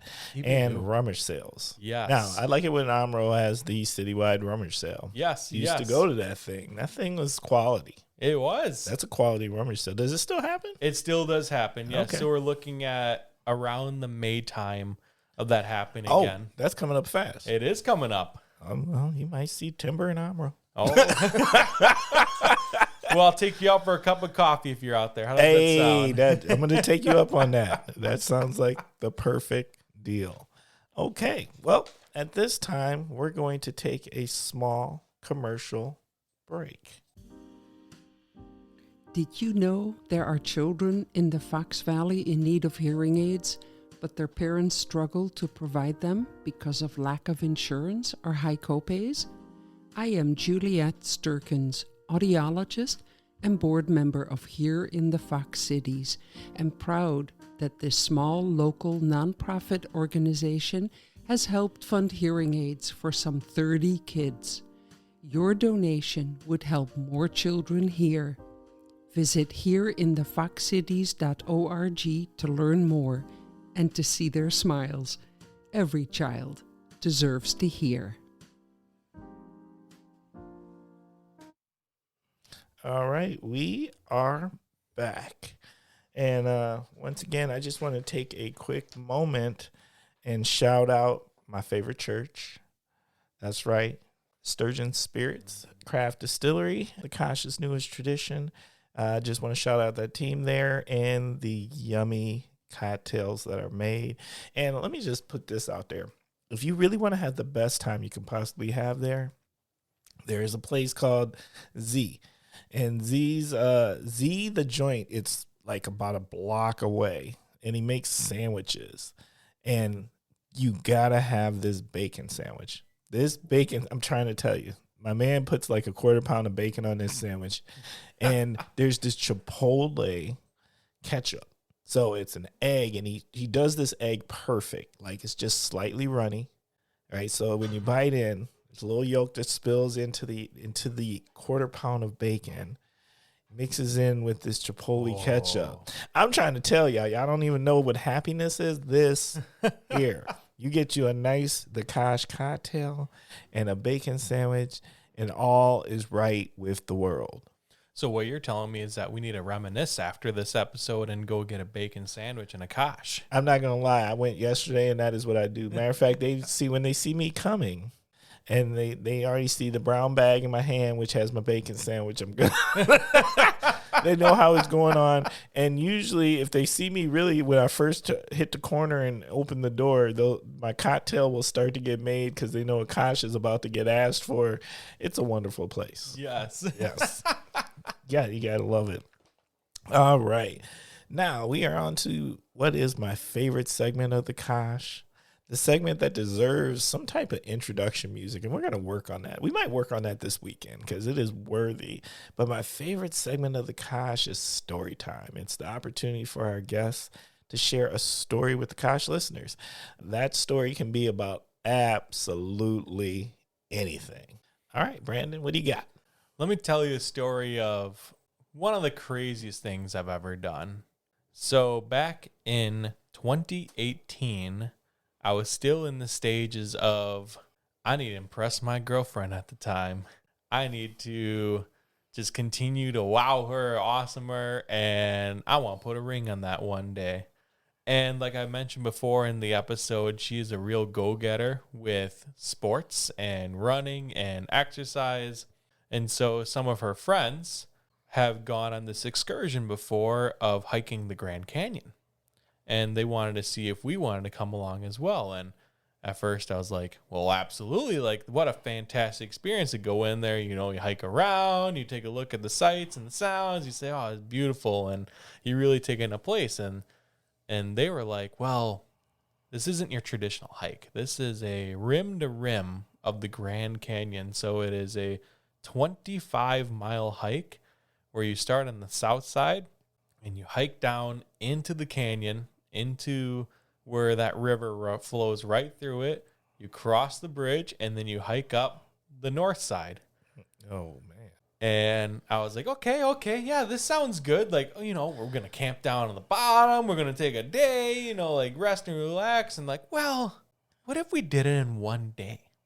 And I was like, oh, boy. If you know anything about me, heat and warmth are not my best friends. We're going to go over to Arizona and hike through a Grand Canyon in one day where everybody says it's dry heat. It's way different than humidity. Like, it's fine. I'm like, heat's heat. Bruh. Facts. So we're training for it. And the real challenge in Wisconsin training for it is there's nothing that compares to what you do in the Grand Canyon that's in Wisconsin. So we'd go over to Wausau where like Rim Mountain is, and we'd try to climb up and down the mountain a little bit, which is a big old hill. And then we would go to different state parks and go on like horse trails and just do a bunch of hiking around. Eventually the trip comes and we fly out there. And again, I think like, oh, I'm physically ready for this. Like, I think we can take it on. And my now wife at the time has been thinking the entire time of like, this is a normal trip. Like, people just do this. And I'm here with a reality check of her of like, people just don't normally hike through the Grand Canyon in a day. That's 25 miles. Like, sure, people do it, but it's not a normal thing, at least. So we get there and we come off the airport. And of course the heat right away, it's like a balming, like 95 degrees and hot heat. We're doing it in August too. And I'm like, oh, this heat's going to kill me. I was like, you're not going to find me after this. I'm going to be a toasted little part in the Grand Canyon. And where we land in Phoenix, the Grand Canyon is still about like 2 hours away. And I was talking to a few locals of like, well, like, how can you tell how warm it'll be in the Grand Canyon? Because like, again, like I'm worried, like you're going a mile down essentially into this Grand Canyon. Like there's not really, you can't go on a weather app and be like, well, the inside of the Grand Canyon today is 80 degrees or whatever. And a lot of the locals are saying, if you look at the weather in Phoenix, that is a very good estimate of how hot it'll be inside the Grand Canyon. So the day of, I'm looking at it, I'm like, oh, it's supposed to get 100. Oh boy, I'm going to fry in here. We start the excursion at like 5 a.m. on the south side. And we had a goal of hiking down 7 miles right away, and there's this little patch within there, like this 1 mile stretch there of you're in this tight confined wall. The walls are like this sleet white rock. If you get in there in the wrong time and the sun's above you, it just beams in you and just fries you up. So we're like, we got to get to that section as fast as possible and go through, which we successfully do. We make it all the way to the bottom. So from the south side to the bottom, it's 14 miles. So we go down there and we stop, we rest, we do a good lunch, and I'm like, I'm feeling good. There was an incident where instead of stepping on the rocks into like these little ponds and streams, I just stepped right into the river, and everyone's like, oh, you're going to get blisters and stuff now because your socks are wet. And I'm like, oh, this feels good. I got a little water on me. And then we start, after that, we cross the bridge, and the hardest part starts of climbing up instead. So there's 2 different paths to go up with when you're within there. One is slightly longer, but there are rest points in that one of water is available. You can pump out water and get it. And the other one is shorter, but it's just straight up, get me out of here. So we elected for the water route because I was just guzzling down the water all day there. And you start going up and you see these signs around. And it says, you can always go down, but you have to get yourself up. A helicopter ride is $5,000. And I'm like, ooh, I need that money. I need to hike myself out of here. And we start to go up, and there's one section of the Grand Canyon that's called no, it's not the Hoh Rainforest. It's a rainforest that's down there. I can't remember the exact name, but we get to that point, and at this point, the heat's starting to get to me. There's a little stream in there. I dunk my head in there. My wife, my then girlfriend, now wife, is at that point too, and she's normally like half a mile ahead of me, and she waits for me, and I get there, and she's like, oh, I'm ready to go again. I'm like, oh, I need a break. And she's like, I love you, I support you, but I'm gonna go ahead of you, and I'm not gonna wait anymore, because she's like, I just need to keep moving. I'm like, that's fine, you do you, and I'm gonna do me. She makes it out of the Grand Canyon in 11 hours. I come strolling in about like 12 and a half hours. And at the end, it was one of the most incredible experiences I've had in my entire life. Because like, especially as you're going up and you're starting to do these kickbacks of going back and forth, and you just turn around and you just see the vast canyon, and you just look over the other side of like, I started over there 10 hours ago. And now I'm here. Like, how incredible is that? And throughout that part, even though my now then wife went ahead, she was trying to call me on the phone and being like, I'm here, I'm supporting you and whatnot. And just that whole trip alone, like, it made me realize too of like, I'm gonna put a ring on that finger. And that's it. It's such an incredible trip. But I'm probably not going to do it again. Once is enough. Bruh. Yeah. That's fair.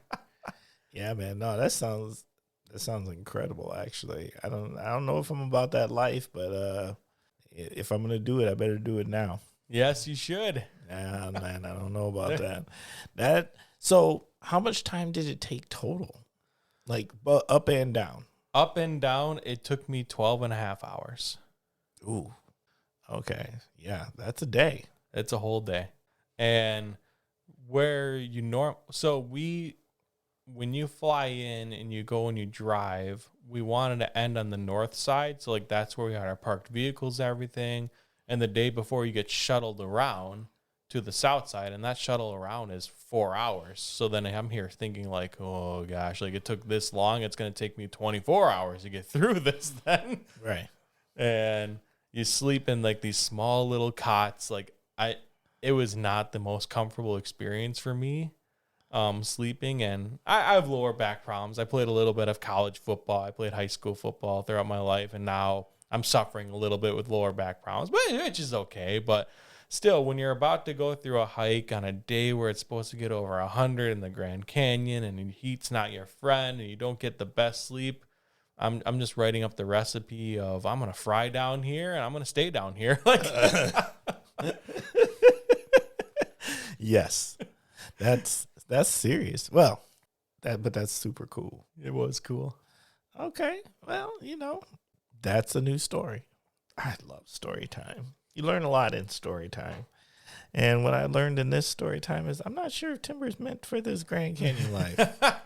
Not sure if that's meant for me, but it's meant for somebody listening. And so maybe we'll inspire. Absolutely. Okay.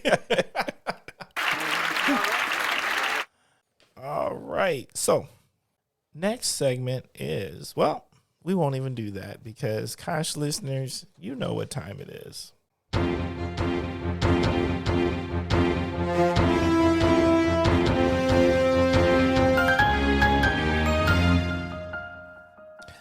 All right. Every single time it makes me happy. It makes me smile. And you know what that means? It means it is time for the topic of the week.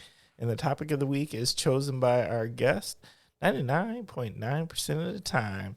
And this week is no different. So, Brandon, what is our topic of the week?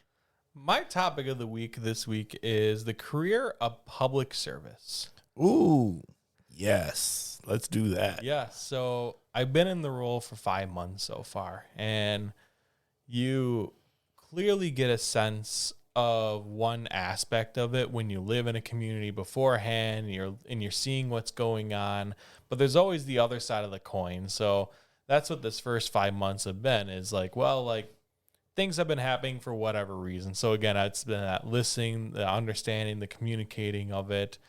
And really, in reflecting in the past 5 months, I think there is just 5 very vital needs within public service that I think makes municipalities will be so successful. And I think it makes department heads, the team members, just bearable and able to do the job as well too, because we all know it's more often than not a thankless job. And it's more of the citizens, the constituents are more of just like expecting it. Like, oh, I expect my water to be here and I expect that the services are being done. But there's definitely needs that I believe we need in a public service field. So the number one need that I'd come up with was the need for transparency. So I think it is so important, especially myself as a city administrator, to be as transparent as possible to my team and to my community.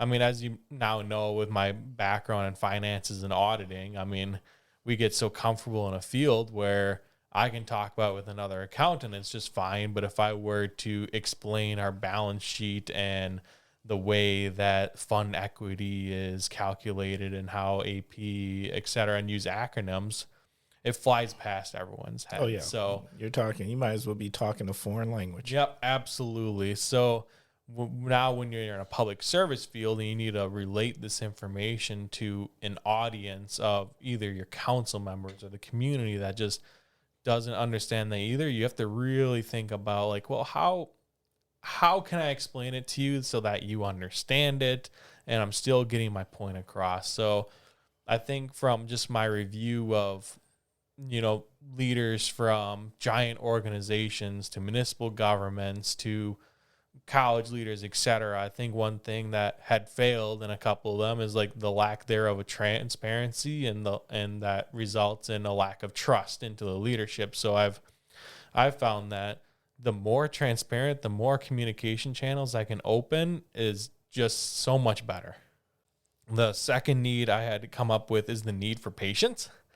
I had already talked about this before of how patience is slowly dying within our world. And I just urge that everyone understand that we all need patience. And something, for example, like a road project needing to be done and everyone's saying, well, it's taking months and months and months and it's taking a whole year and what's going on? Well, there's so much on the back end that everyone may not be understanding. It goes back to the first point of transparency of, if I'm sitting there and I'm not explaining why it's taking so long, then yeah, I suppose people have the right to question and be mad. But as long as I explain it and I understand it, I just hope, and again, there's need of patience on each side.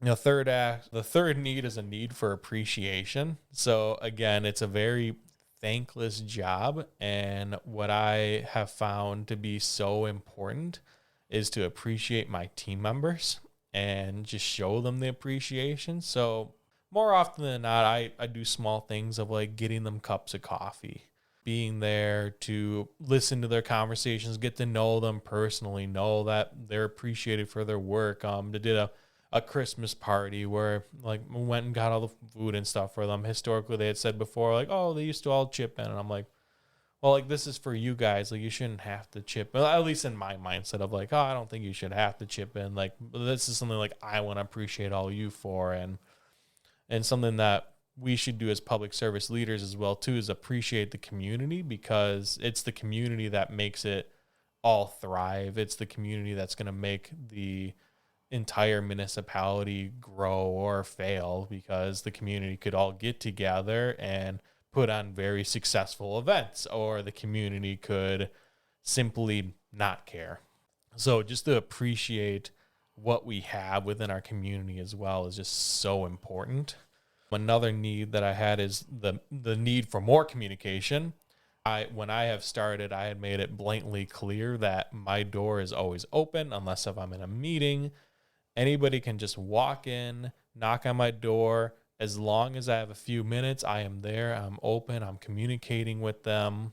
Just the more we can communicate as a municipal entity, the better. And that's why at the first conference I went to in October, and Timber was there, and he had presented on his Appleton Engage podcast, it really made me think of a municipality too, of, well, it's successful in Appleton, and why can't we take that same principle and use it for other places as well? So I'd talking to you off the script a little bit about, well, how does the whole podcast scene work? What has made it successful or not? So we had actually pitched it over to my common council, and I'm excited that the city of Omro will be beginning a new podcast. Yes.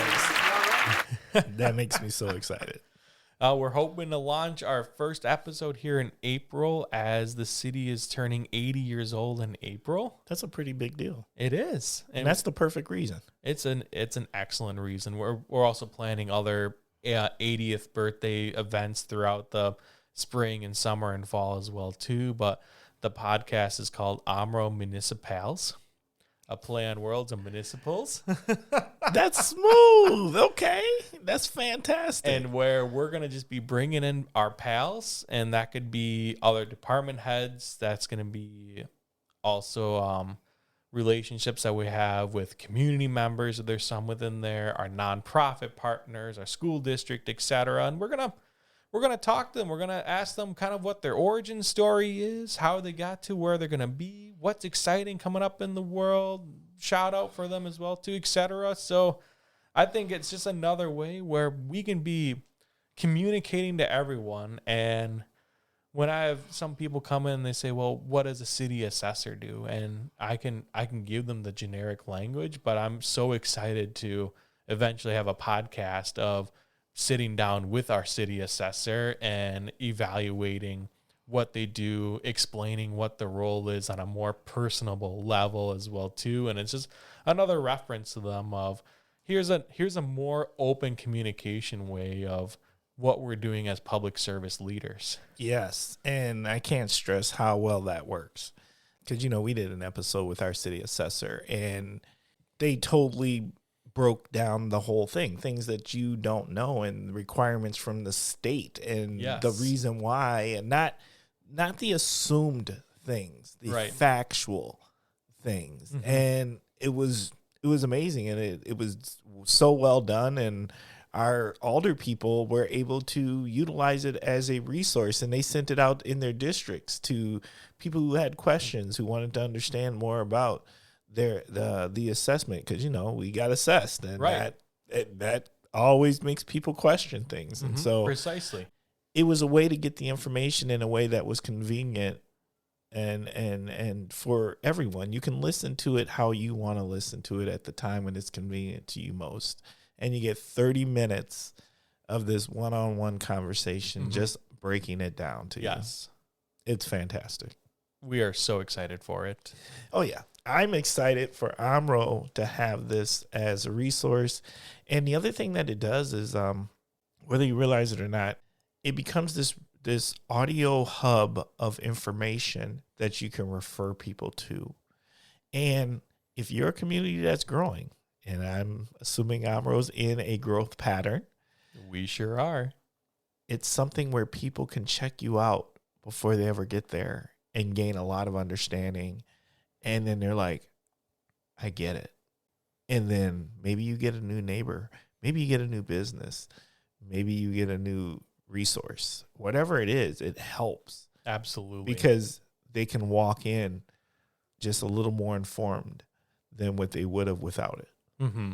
I'm so excited for the growth of Omro. And as we all probably are known aware that housing is such a huge problem in Wisconsin right now. And why council is voting on a proposal of final plats and new development of 16 homes in Omro from Habitat of Humanity of Oshkosh.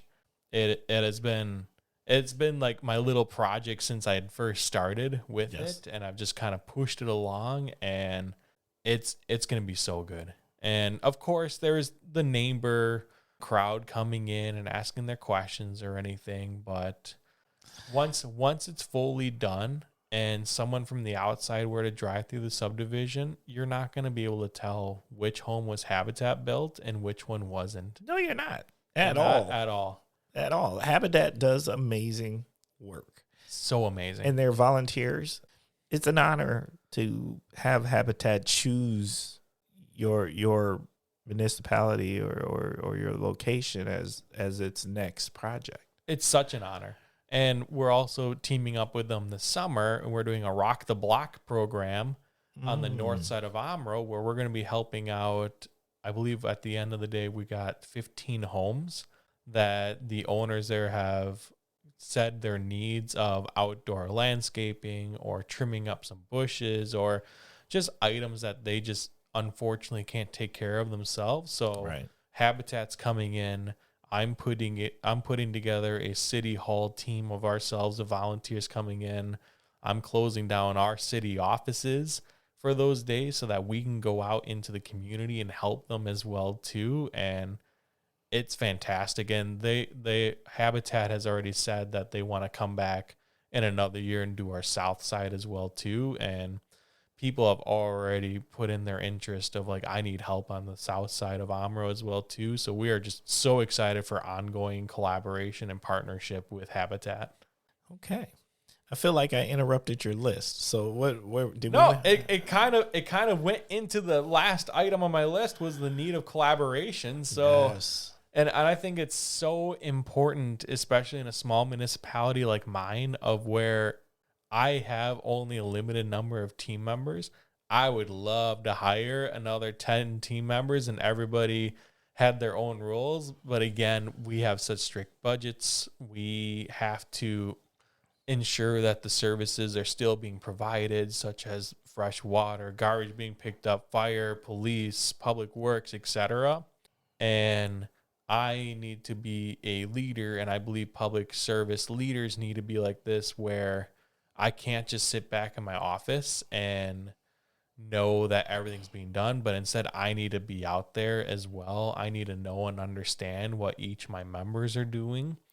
And I think it's so important of knowing like those vital roles where somebody can take the vacation. My city clerk was able to take off for a week after the elections, she said, for the first time in her career. Wow. And election season for clerks and stuff is always so... they get their butts kicked. Get their butts kicked. And with this election, I don't know if this affected you, your municipality, but, with the new maps and stuff, that was a thing too. That was a whole big thing. But just being able to have my team being comfortable and knowing that the vital things are still going to happen because I'm in there as well in the weeds with them about it's incredible. And I think we just need more of that. What is one of the things that you think what's a myth that you think the public has about your role or about the local government of Omro that you would like to clarify or demystify? I think a common myth is that I can fix all the problems. They think that as a new city administrator, I'm coming in with fresh eyes. I can just wash away everything that has been a historical problem in Omro or things I've just been fed up. But the truth is a lot of things have been issues or have been complaints of the citizens because of a lack of understanding and a lack of communication. So again, it's that stretching of what I'm doing is just like over explaining and making things down into the levels of, well, you just can't put up a fence within your yard because you can, but there are zoning ordinances and our city ordinances say that you have to take out a permit like this. Like, here's the ordinance language for you. And you need state approved plans if you want to restructure a whole building because of these within here. And all because I'm new into a position doesn't mean that everyone just gets to cut lines or just do as it will. And I'm not see all, fix all, but rather I am one of needing to be transparent and telling them that, yes, there are these set rules and there are these set ordinances. Past predecessors and stuff had it right, but we could communicate that a lot more and just ensure that you fully understand before you just go off on a social media tangent complaining of the city or anything. Not the mischievous social media tangent, which is usually uninformed. Mm-hmm. Just being real. It is so surprising. Omro, I believe there are 8 different pages for Omro. 8? Mm-hmm. Wow. I believe so, because one person has like the shop area local Omro, in which they have rules and stuff of the Facebook group that you can and cannot do, like advertise or whatnot. And as soon as somebody broke some of the rules, and then they created their own page, which then also created another page. And then as soon as like rules are broken, then people created their own pages of like, well, this is an open one over here, and let's talk about it, and let's do this. And it's just 8 pages. It's not that many people in Omro for 8 pages. Just under 3,700. It's just yeah, that's wild. It is. Okay. Is there any last things that you would like to share with the Kosh listeners before about your topic before we wrap up this topic? Public service is a rewarding field if you have the mindset and the mentality for it. If you can go through it and you can take the complaints and you can use them as opportunities for, well, this is what my community wants, and I'll make sure they either understand why it can't happen or anything, or here's a way we can go forward with it. It's very rewarding. Yeah, I love my role. It is so fantastic. And like I've said before, with being an extrovert and being able to meet so many people with it and being able to have open conversations with people in my public just coming into my office, or my council members or my team members, and just being fully transparent and understanding them, it's so rewarding. Okay. Brandon, thank you. My pleasure. Okay, it's that time. We're going to start wrapping up this episode. So, Kosh listeners, I just want to take a moment and say thank you, thank you, thank you. Thank you for spending time with us. Thank you for giving us your minds and ears. Thank you for caring about another amazing person within our community. Remember, community does not have boundaries, so Omro is part of the Kosh too. We are a work in progress. We're trying to get better every time. We have the goal of becoming the #1 podcast in Wisconsin. I was going to say the Northeast region, but why settle there? I'd rather just go for the whole state, because I believe that we have the capability of being that. But we become better with you, and you help us become better. And there's a couple of ways you help us become better. If you're listening to episodes, and I hope you are, and you have ideas for new segments, or you have things you think we should change, please let us know. Reach out to us. Let us know how we can be better. Also, we're always looking for great guests. So if you'd like to be a guest or if you'd like to recommend a guest, you can just reach out to us here at askthekosh@gmail.com. Once again, that is askthekosh@gmail.com. Also, I did just mention we want to become the #1 podcast in Wisconsin. Well, I need you to help us do that, and that's called analytics. Couple of things I need you to do. If you're listening to the Kosh right now and you haven't already done so, take a moment and press the subscribe button and become a subscriber to the Kosh. Also, take another couple of moments and fill out a review. You can fill out a review on like Spotify or Apple Podcasts, but you can also go to our website, which is thekosh.com or thekoshpodcast.com. Once again, that is thekoshpodcast.com, and fill out a review and just let us know how we're doing, good, bad, or indifferent. And what happens is with improved analytics, podcasts get shared with more people in our region, and the more people listening, the more engaged public participants we have. There's something about that. Kosh listeners are truly those out here in our communities making a difference, caring, and helping each other in our thing that we call the community. So, all right, now we've got that wrapped up. On to the real business at hand, and that is shout out time. All right, Brandon, who you got to shout out? Well, first and foremost, my wife, Kaylee, for being my rock and also allowing me to wear a leprechaun costume and probably embarrassing her throughout the event yesterday. I'm not going to lie, man. I'm looking at this shirt. If this was what you was rocking yesterday, I'm Oh, no, a full-on shirt, the full leprechaun. A red beard, a hat, green pants. She didn't disown you. She can. I specifically got this shirt because I knew we were recording on St. Patrick's Day, so I wore it just for today. I like this. Actually, it makes me feel lucky. Yeah, you should be. I'd like to also shout out my team members at City Hall, Public Works, police, everywhere, etc., and also the citizens of Omro for embracing me throughout my past 5 months, and just know that I am here to stay and I am here to be open and listen to you all. So stop on down to City Hall during the business hours and look me up and then come and have a conversation with me. I'm always open to chat and always open to hear your ideas. One last shout out is for specifically Dan Brosman, Aletha Carls, and Andy Miller for being my references as I just applied for the MPA program at UW Oshkosh. So hoping they write me some good references and I get in. You're getting in. Yeah, congratulations on that. Well, thank you. That's a fantastic program they got going on at UWO. I'm graduating from my MBA this semester, and I just figured, why not be master squared? You're just stacking up paper. Might as well at this point. Yeah, I understand. I do not have the will nor energy.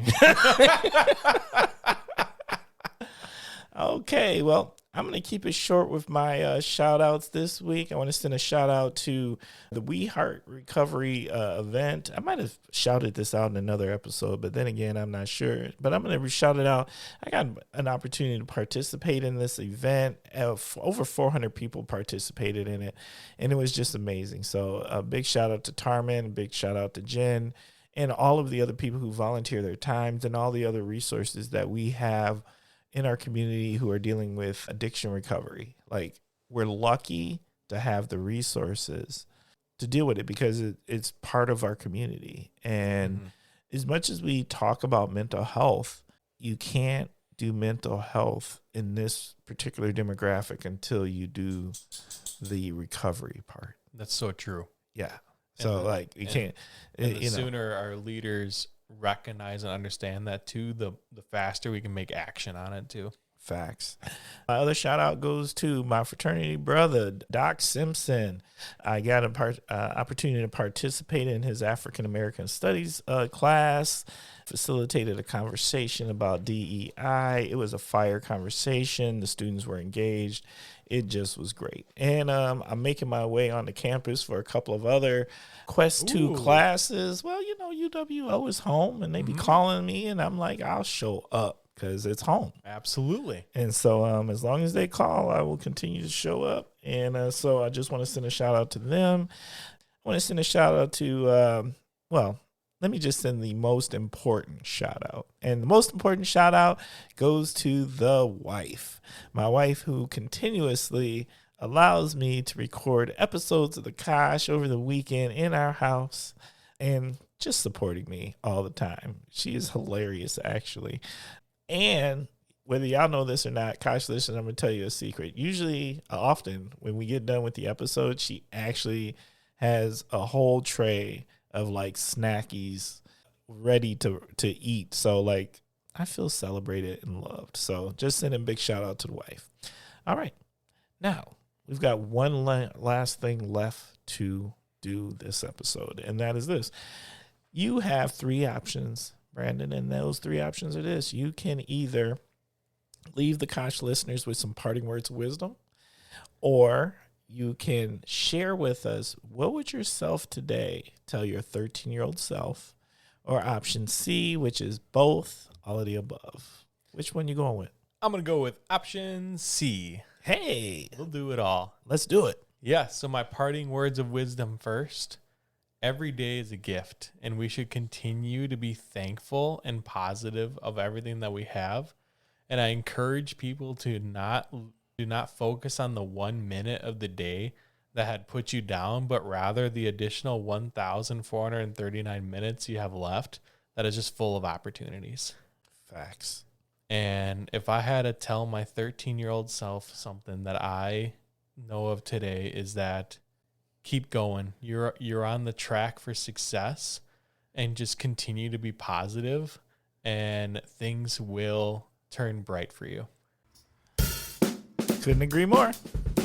All right, Brandon. It's another great episode of The Kosh. What you think? Fantastic episode. Thank you so much. Thank you. The Kosh.